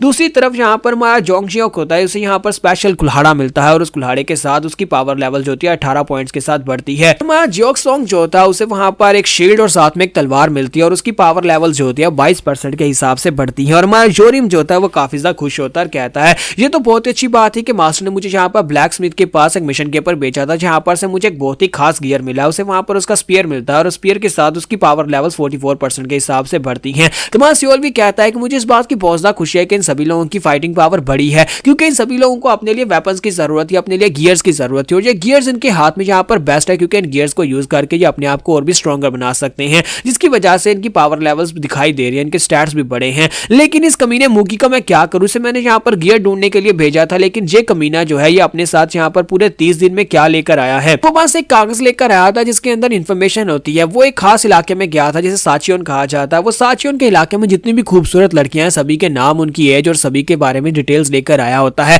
तो मां सियोल भी कहता है कमीना कहीं का, मैंने इसे गियर लाने के लिए भेजा था कि अपने लिए कोई गियर लेकर आना, लेकिन वहां पर से सिर्फ लड़कियों के साथ मजे करके और उनकी इन्फॉर्मेशन लेकर आ गया है। लेकिन खैर यहाँ पर इसका क्या करूं, ये है तो बेवकूफी। और इसी के साथ ही मुगी उसे कहता है कैप्टन मैं यहाँ पर इन सभी से सबसे खास वाली इन्फॉर्मेशन लेकर आया हूं। मुझे वहां पर गियर मिल रहा था लेकिन मैंने कहा कि गियर का मैं क्या करूंगा, इन्फॉर्मेशन ज्यादा अच्छी होती है। तो इन्फॉर्मेशन में मेरे पास यहाँ पर हर किस्म की लड़की के बारे में इन्फॉर्मेशन है। अगर तुम चाहो तो यहाँ पर जिस वाली लड़की के साथ जाओ मजे करने के लिए जा सकते हो, इसमें से सिलेक्ट करो और मैं तुम्हें उसके बारे में डिटेल्स बता दूंगा। तुम्हारा सियोल भी जो होता है वहां पर वही पेपर उसके सर में मारता है और उसे कहता है बेवकूफ कहीं कि तुम किसी काम के नहीं हो, तुम बिल्कुल बेकार हो। और उसके बाद अगला दिन स्टार्ट होता है। वहां सियोल भी कहता है कि काफी सारा वक्त गुजर चुका है और अब मुझे लगता है कि यहाँ पर मेरे पास सिर्फ 9 महीने बचे हैं। बाकी के 9 महीने मुझे यहाँ पर कुछ ऐसी ट्रेनिंग करनी है जिससे मैं अपने आप को स्ट्रॉन्गर बना सकूं, क्योंकि बहुत ही जल्दी यहाँ पर ये बोनस स्टोरी खत्म हो जाएगी और मुझे मेन स्टोरी में जाना पड़ेगा। मैं जहाँ पर इस जगह के ऊपर ज्यादा देर के लिए नहीं रुक पाऊंगा और मेन स्टोरी बहुत ज्यादा खतरनाक होने वाली है, क्योंकि मेन स्टोरी में मुझे अपनी एबिलिटीज के साथ ही सर्वाइव करना पड़ेगा। तो मां सियोल भी जो होता है वहां पर मिशन एक्सेप्टेंस की तरफ जाता है, जहां पर उसके पास 3 लोगों के मिशन होते हैं, जिसमें गोनमा का मिशन होता है, ह्यूगो का मिशन होता है और जियोकपा का मिशन होता है। तो सियोल भी कहता है कि लास्ट टाइम जब मैंने यहाँ पर मिशन पूरा किया था डॉक्टर होंग का, उसमें मैं मरते मरते बचा था, यानी कि जितनी ज्यादा डिफिकल्टी लेवल की तरफ आगे बढ़ूंगा उतना ज्यादा मुश्किल हो जाएगा और मरते मरते बचूंगा, इसलिए मुझे यहाँ पर सबसे लोअर की तरफ आगे बढ़ना चाहिए। तो मां सियोल भी कहता है कि मैं जियोकपा के मिशन को एक्सेप्ट करूंगा। तो मां सियोल भी जियोकपा के मिशन को एक्सेप्ट करता है, तो वो सीधा जियोकपा के रूम में चला जाता है। तो मां सियोल भी कहता है मुझे लगता है कि यही ज्यादा बेहतर है और साथ उसे ऑप्शन दिया जाता है कि क्या तुम अकेले मिशन करना चाहोगे या फिर अपने साथियों के साथ। मां सियोल भी कहता है कि साथियों के साथ मिशन करना चाहूंगा, इसीलिए तो मैं यहाँ पर उन लोगों को ट्रेन कर रहा था। तो उसका ये मिशन क्या होने वाला है ये हम लोग नेक्स्ट एपिसोड में देखेंगे। तो गाइस कैसे हैं आप सब लोग, मेरम सर्वाइवल इंस्टिंक्ट के एपिसोड 79 के साथ हाजिर हूं। तो लास्ट एपिसोड के एंड पे हमने देखा था कि मां सियोल भी जो होता है वहां पर एक टुगेदर मिशन को चूज करता है, जहां पर वो जियोकपा के पास चला जाता है। तो जियोकपा उसे कहता है कि मुझे इस बात की बहुत ज्यादा खुशी है कि तुम यहाँ पर एक मिशन करना चाहते हो और मेरे पास यहाँ पर एक राइट मिशन भी है, क्योंकि मैं यहाँ पर तुम्हें बुलाने वाला था। तो सियोल भी कहता है कि जी बताए क्या मिशन है। तो वो उसे कहते हैं हमें यहाँ पर सिल्वर स्पिरिट यूनिट को फंड्स मिलते हैं, क्या तुम्हें पता है कहाँ से मिलते हैं। तो सियोल भी कहता है नहीं सर। तो वो उसे कहता है कि हमें यहाँ पर 3 जगहों से फंड्स मिलते हैं। हमारे यहाँ पर जो मेन ब्रांच है वो साचियोर में, जहां पर से ज्यादा फंड्स जो है हमें यहाँ पर जियोमडैंग रीजन से मिलते हैं और वो सारे के सारे फंड्स जो है हमें एक बिजनेसमैन बेचता है। वहां पर एक बिजनेसमैन है जो कि यहाँ पर बिजनेस चलाता है और हम लोग उसे प्रोटेक्शन देते हैं और बदले में हमारे पास फंड्स बेचता है, जिससे हम लोग यहाँ पर अपनी सिल्वर स्पिरिट यूनिट के लोगों को सैलरीज वगैरह देते हैं। लेकिन वहां पर कुछ ऐसा हुआ है जिसकी वजह से अब यहाँ पर हमारे फंड्स काफी ज्यादा कम हो गए हैं। मैं यहाँ पर इस बारे में लॉर्ड गोनमा को नहीं बताना चाहता क्योंकि वो इस बात से काफी ज्यादा गुस्सा हो जाएंगे और मैं यहाँ पर इसको ज्यादा सीरियस इशू भी नहीं बनाना चाहता, लेकिन ये इशू सीरियस बनता जा रहा है क्योंकि वहां पर जो मसला जो है हमारी सोच से ज्यादा बड़ा हो गया है। इसी वजह से मुझे लगता है कि अब यहाँ पर हमें ये करना पड़ेगा। हमारा वहां पर जो बिजनेस मैनेजर है उस बिजनेस मैनेजर का नाम है मैनजोंग जियोम, जो कि हमारे लिए काम करता है और हमें हर महीने यहाँ पर पैसे बेचता है। लेकिन अब वहां पर एक बंदा आ गया है, एक बंदा जो कि यहाँ पर उसके पास है टैक्स ले रहा है, जो कि उसे प्रोटेक्शन देने के बदले में उसके पास है टैक्स मांग रहा है, यानी कि उससे एक्स्ट्रा चार्जेस मांग रहा है, जिसकी वजह से हमारे पैसे कम होते जा रहे हैं। रिसेंटली किसी ने यहाँ पर उसके पास से टैक्स मांगे हैं तो हमारा जो सीओल भी होता है उससे पूछता है सर वहां पर कौन आ गया, तो वो कहता है कि वहां पर एक लड़का है जिसका नाम यांग चियोन बेक है, वो ब्लू ड्रैगन स्कूल का मास्टर है, ब्लू ड्रैगन स्कूल का इंस्ट्रक्टर है, जहां पर उसके पास बहुत सारे डिसाइपल्स भी हैं और रिसेंटली वहां पर वो आया है, तकरीबन 2 साल हुए हैं साचियोन में आए हुए। उसने अपना स्कूल वहां पर आकर खोला था और उसके बाद उसने यहाँ पर अब हमारे जियोमडैंग के पास से पैसे मांगना शुरू कर दिए हैं। तो सीओल भी उसे कहता है तो सर आप मुझसे क्या एक्सपेक्ट करते हैं कि मुझे उसका क्या करना है, तो वो उसे कहता है कि मैं तुम्हें 2 महीने का टाइम देता हूं, जाओ जाकर पहले मानजोंग जियोम के साथ बात करो, तो के साथ बात करके सारी की सारी सिचुएशन को समझने की कोशिश करो, जाकर उस बिजनेसमैन के साथ बात करके तुम्हें पता करना है कि क्या यहाँ पर हो क्या रहा है, यानी कि तुम्हें सारी की सारी सिचुएशन को खुद एनालाइज करना होगा।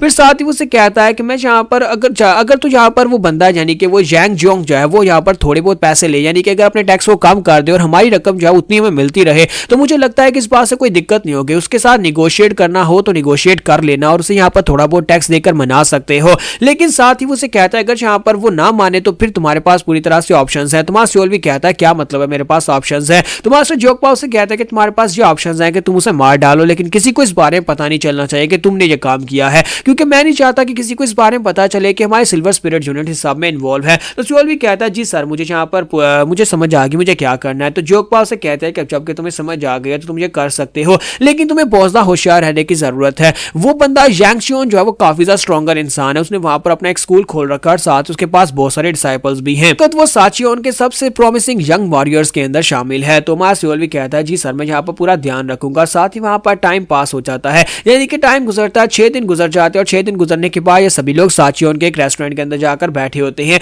जहां पर ये पांचों बैठे होते हैं। हमारा सीओल भी कहता है कि सिस्टम की ये बात मुझे बहुत ज्यादा अच्छी लगती है कि मुझे कुछ भी करना नहीं पड़ता, सिस्टम डायरेक्टली मुझे वहां पर भेज देता है जहां पर मुझे होना चाहिए। तो इस वक्त ये लोग मानजोंग जियोम के पास से जाने वाले हैं, यानी कि उससे जाकर बात करने वाले हैं और 6 दिन तक यहाँ पर इन्वेस्टिगेट करने के बाद ये लोग उस जगह पर पहुंचे होते हैं। तो हमारा सीओल भी जो होता है उसने अपने साथियों को वहां पर इन्वेस्टिगेट करने के लिए भेजा था। तो इसी के साथ ही योरिम कहता है कि मैंने यहाँ पर मानजोंग जियोम ने जितने भी मैनेजर्स को जितने भी आसपास के एरिया को मैनेज करता है उस सारी की सारी ब्रांचेस की डिटेल्स मैं निकाल कर लेकर आया हूँ। मैंने सुना है कि वो हमेशा अपने ऑफिस में ही रहता है, अगर तुम यहाँ पर उससे मिलना चाहते हो तो बहुत सभी जाकर तुम उससे उसके रूम में मिल सकते हो, अभी वो अपने ऑफिस में मौजूद होगा। और साथ ही वो उसकी पिक्चर भी लेकर आया था और कहता है कि मैं उसकी ड्राइंग भी लेकर आया हूँ। तो हमारा सीओल भी कहता है तुमने बहुत ही अच्छा काम किया। जब किसी के साथ ही हमारा जियोक्सोंग जो होता है उसे कहता है कि मैं भी यहाँ पर उसके बारे में कुछ रिसर्च करके आया हूँ। जियोक्सोंग उसे कहता है कि वैसे मैंने यहाँ पर अपनी इंटरनल यूनिट के बारे में बात की है तो मुझे पता चल रहा है कि यहाँ पर मानजोंग के साथ आज से पहले जितनी भी बात होती रही है हमारे सिल्वर स्पिरिट यूनिट की, वो लोग यहाँ पर कोडिंग लैंग्वेज को यूज करते हैं, यानी कि वो साइफर वाले मैसेजेस को यूज करते हैं। अगर आप चाहो तो यहाँ पर उसे एक साइफर भेज सकते हो जिससे उसे खुद ही समझ आ जाएगी कि हम लोग उससे बात करना चाहते हैं। ऐसे डायरेक्टली उसके ऑफिस में जाना ठीक नहीं रहेगा। तो हमारा सीओल भी उसकी बात सुनने के बाद सोच रहा था कि इसने बिल्कुल ठीक कहा, मुझे लगता है कि मुझे डायरेक्टली उसके ऑफिस में नहीं जाना चाहिए। हालांकि वो हमारी सिल्वर स्पिरिट यूनिट का एक मेंबर है, यानी हमारे लिए काम करता है, लेकिन इसका मतलब ये नहीं है कि हम लोग डायरेक्टली उसके पास चले जाएं। जबकि हमारा योंगचिन जो होता है उसे कहता है कि मुझे लगता है कि आपको सिंपली उसके ऑफिस में जाकर उसे डायरेक्टली मिलना चाहिए, क्योंकि वो हमारी डिमोनिक कल्ट का ही एक मेंबर है और साथ ही यहाँ पर हमारे लिए काम करता है। तो मुझे लगता है कि उसे इस बात से बिल्कुल भी दिक्कत नहीं होगी। हमें यहाँ पर चीजों को कॉम्प्लिकेट करने की जरूरत नहीं है, जहाँ पर कोई साइफर भेजने की जरूरत नहीं है, डायरेक्टली जाकर उससे मिलो। तुम्हारा सीओल भी कहता है कि इसने जो ऑप्शन दिया वो भी काफी ज्यादा अच्छा है, मैं जाकर डायरेक्टली भी उससे मिल सकता हूँ, लेकिन साइफर वाला ऑप्शन भी काफी ज्यादा बेहतर है। मैं यहाँ पर इसलिए अपने दोस्तों को लेकर आया हूँ, यानी कि अपने कमांडर्स अपने इसलिए साथ लेकर आया हूँ ताकि सभी लोग मुझे यहाँ पर डिफरेंट तरह की राय दे सकें। इसका मतलब यह है कि अब यहाँ पर मैं काफी आसानी से अपने मिशन को पूरा कर सकता हूँ। जितना ज्यादा ये लोग यहाँ पर मेरे साथ बात करेंगे और मेरे साथ डिस्कस करेंगे, हम लोग इस मिशन को उतनी आसानी से कर पाएंगे। जब किसी के साथ सोरियोंग कहते हैं कि मैं यहाँ पर कुछ अलग सोच रही हूँ, तो सोरियोंग कहती है कि मैं यहाँ पर ये सोच रही हूँ कि हमें यहाँ पर इंस्ट्रक्टर ने कहा था, यानी कि जोकपा ने कहा था कि मैं जाकर मानजोंग से पहले बात करनी है, लेकिन क्या होगा मानजोंग से बात करने से यहाँ पर कुछ उल्टा हो जाए, क्योंकि हमें ये तो नहीं पता कि मानजुंग जहाँ पर असल में गद्दार है या नहीं, क्योंकि हो सकता है कि वो खुद ही जहाँ पर दूसरी टीम के साथ मिल गया हो। क्योंकि ऐसा भी तो हो सकता है ना कि उसका दिमाग फिर गया और उसने लगा हो कि हमारा जो लॉर्ड गॉर्मा है वो कभी भी जहाँ पर सेक्टर लीडर नहीं बन पाएगा और हमें जहाँ पर फंड्स बेचने का कोई फायदा भी नहीं है। तो सियोल भी उसकी बात सुनने के बाद और भी हैरान होता और कहता है कि मैंने जहाँ पर इस बारे में तो सोचा भी नहीं था कि ऐसा भी हो सकता है, क्योंकि मानजुंग जियोम जो है वो एक बिजनेसमैन है और जहाँ पर उसे ज्यादा फायदा होगा वो उस तरफ झुकेगा। और जहाँ पर अगर देखा जाए तो ये भी हो सकता है, एक पॉसिबिलिटी ये भी है कि वो यहाँ पर गद्दार हो चुका है। सियोल भी कहता है कि यही तो बात है कि मैं अपने कमांडर्स को इसलिए अपने साथ लेकर आया था। फिर साथ ही बात सियोल भी कहता है कि मुझे इस बात की बहुत ज्यादा खुशी है कि सभी कमांडर्स यहाँ पर बहुत ही अच्छा प्रदर्शन दे रहे हैं, यानी कि सभी लोग यहाँ पर काफी अच्छे से इन्फॉर्मेशन गैदर करके मेरे तक पहुंचा रहे हैं और मैं इनके साथ डिस्कस करके कुछ नई नई चीजें सीख रहा हूँ। फिर साथ ही वो कहता है कि मूगी कहाँ पर है, तो वो सभी लोग आसपास देखते और कहता है कि मूगी यहीं पर होना चाहिए था। तो इसी के साथ वो पीछे देखते हैं एक टेबल के ऊपर मूगी दो लड़कियां अपनी बाहों में लेकर बैठा होता है और उनके साथ फ्लर्ट कर रहा होता है। तो वो काफी ज्यादा खुश हो रहा था और लड़कियों के साथ वहां पर मजे कर रहा था। तो इसी के साथ ही जियोक्सोंग कहता है कि मैं उस कमीने को जाकर लेकर आता हूँ, कैप्टन मुझे अभी ऑर्डर दें। तो वहां सियोल भी उसे कहता है नहीं नहीं रुक जाओ, तुम्हें जाने की जरूरत नहीं है। मुझे लगता है कि मूगी अब इतना बड़ा बेवकूफ नहीं है कि एक मिशन के दौरान जहां पर जाकर लड़कियों के साथ एंजॉय करने लग जाए। मुझे लगता है कि वो भी तुम्हारी तरह इन्फॉर्मेशन गैदर करने के लिए गया होगा, थोड़ी देर वेट करो। तो मूगी जो होता है वहां पर उनके साथ बात करने के बाद वापस आ जाता है। तो जब वापस आता है तो सियोल भी उसे कहता है क्या तुम्हें कुछ मिला? तो वो कहता है हाँ सर मुझे यहाँ पर कुछ खास मिला है, मैंने यहाँ पर मानजुंग के बारे में जो कुछ भी इन्फॉर्मेशन हासिल किया वो सब आपके सामने रखने वाला हूँ। तो इसी के साथ ही नेक्स्ट सीन जो होता है 5 दिन के बाद का दिखाया जाता है कि वहां सियोल भी जो होता है वो अपने ऑफिस में बैठा होता है, वहां पर बैठा बैठा सोच रहा होता है कि यहाँ पर मूगी ने मुझे जो इन्फॉर्मेशन दी थी उसके मुताबिक मुझे यहाँ पर जैंग चियोन के बारे में पता चला है कि जैंग चियोन जो है वो असल में यहाँ पर माउंट हुआ सेक्टर का एक डिसाइपल हुआ करता था। 38 साल उसकी अभी के लिए उम्र है जब उसने यहाँ पर अपना स्कूल एस्टेब्लिश किया हुआ है, लेकिन अब वो यहाँ पर एक राइजिंग स्टार की तरह और काफी ज्यादा स्ट्रॉन्गर भी है। फिर साथ ही वो कहता है कि माउंट हुआ सेक्टर में 20 साल की उम्र में वो गया था, वहां पर जाकर उसने ट्रेनिंग करना स्टार्ट किया था।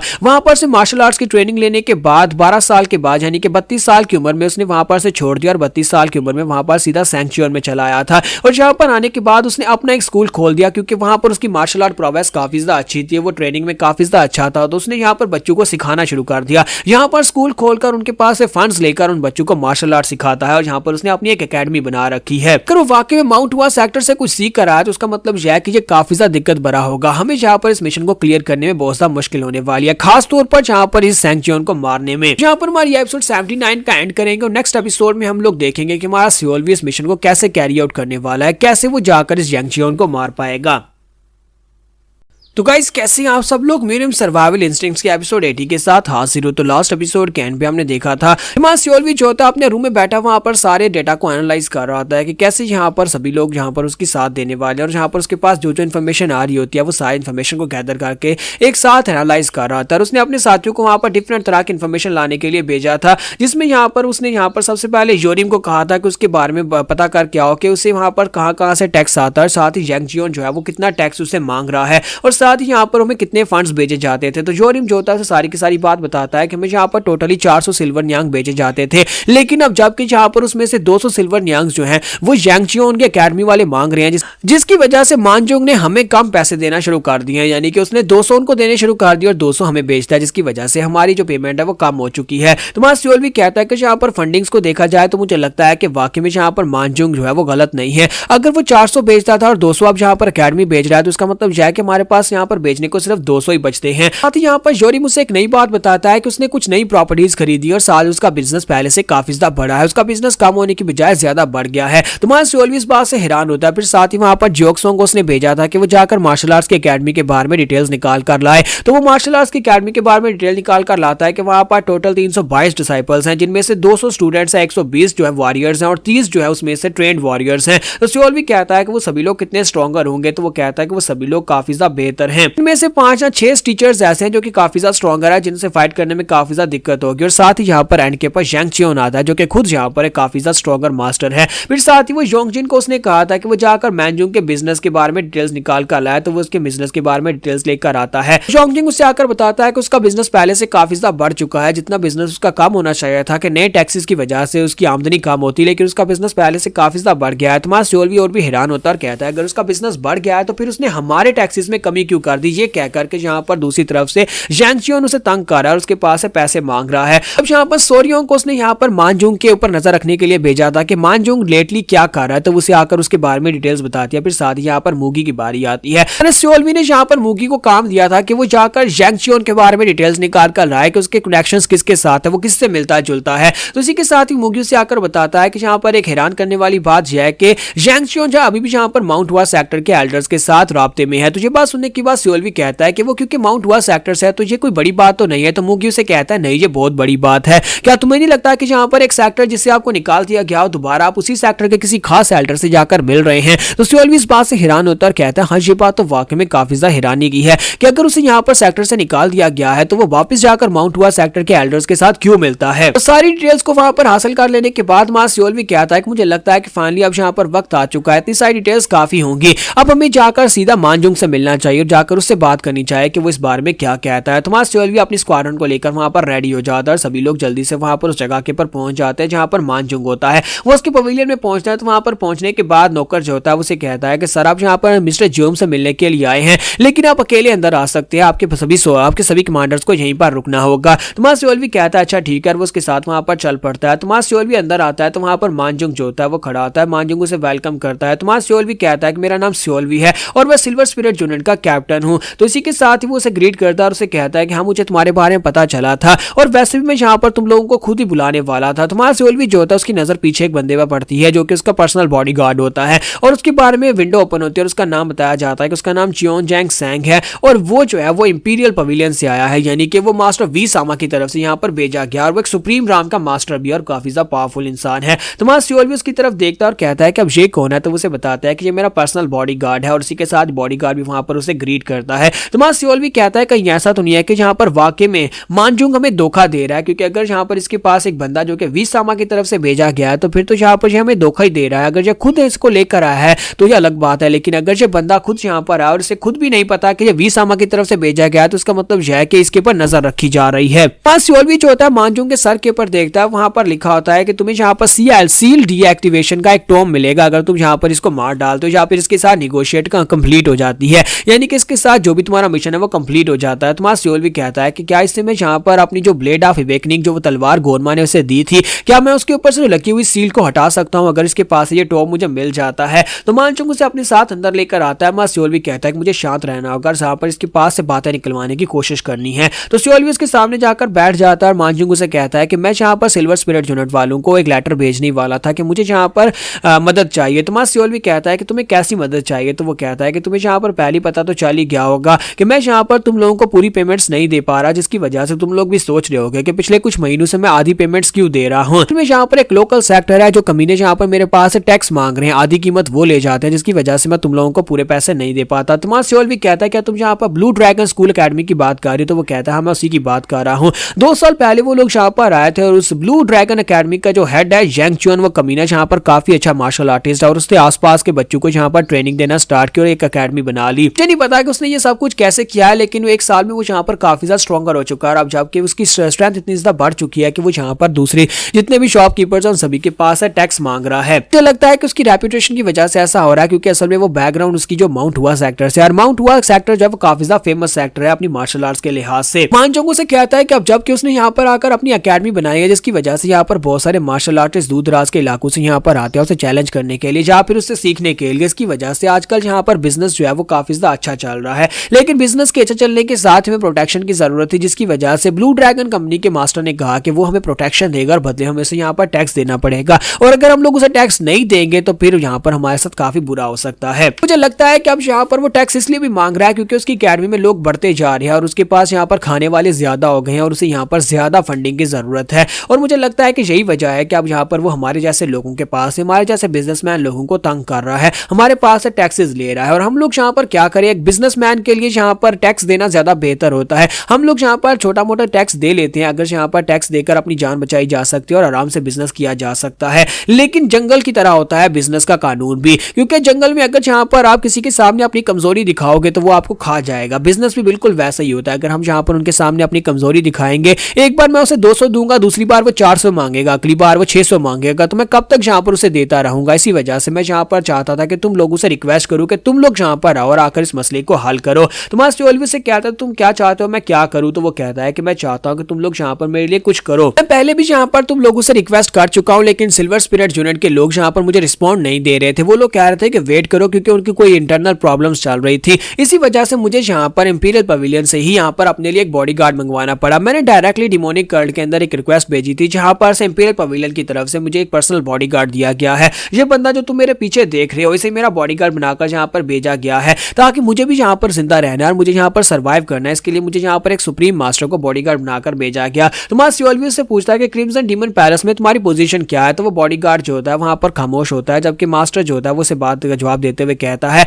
इसकी पोजीशन कोई खास नहीं है, ये बस एक ऐसा ही सोल्जर है, इसे बस यहाँ पर इस मेरी बॉडीगार्ड की पोजीशन के लिए भेजा गया है। यानी कि जब यहाँ पर इसका काम खत्म हो जाएगा इसे वापस भेज दिया जाएगा और बदले में से यहाँ पर काफी मोटी रकम दी जाने वाली है। यानी कि मैंने सिर्फ इसे पैसों के लिए यहाँ पर लेकर आया हूँ कि इसे काफी सारे पैसे देकर बदले में ये मेरे लिए बॉडीगार्ड का काम करेगा। हमारा सियोल्वी से कहता है कि अच्छा ठीक है, मुझे बताओ कि मुझे क्या करना है, और साथ ही हमारे सियोल्वी के पास वहां पर मिशन विंडो ओपन होती है और उसे कहा जाता है कि तुम्हें यहाँ पर यह करना है कि तुम्हें जैंग जियोन को मारना होगा। लेकिन इस बात का ध्यान रहे कि कोई भी विटनेस ना हो, किसी को इस बारे में पता नहीं चलना चाहिए कि तुम्हारी सिल्वर स्पिरिट यूनिट ने ये काम किया है, और अगर तुमने यहाँ पर किसी को इस बारे में पता चला तो फिर ये मिशन फेल हो जाएगा। यहाँ पर हमारी एपिसोड 80 का एंड करेंगे और नेक्स्ट एपिसोड में देखेंगे क्या हमारा सियोल्वी अपनी टीम के साथ जाकर जैंग जियोन को मार पाएगा, क्योंकि उसे मारना इतना भी आसान काम नहीं है, क्योंकि कोई सबूत भी पीछे नहीं छोड़ना और ये बहुत ही स्टेल्थी मिशन होने वाला है।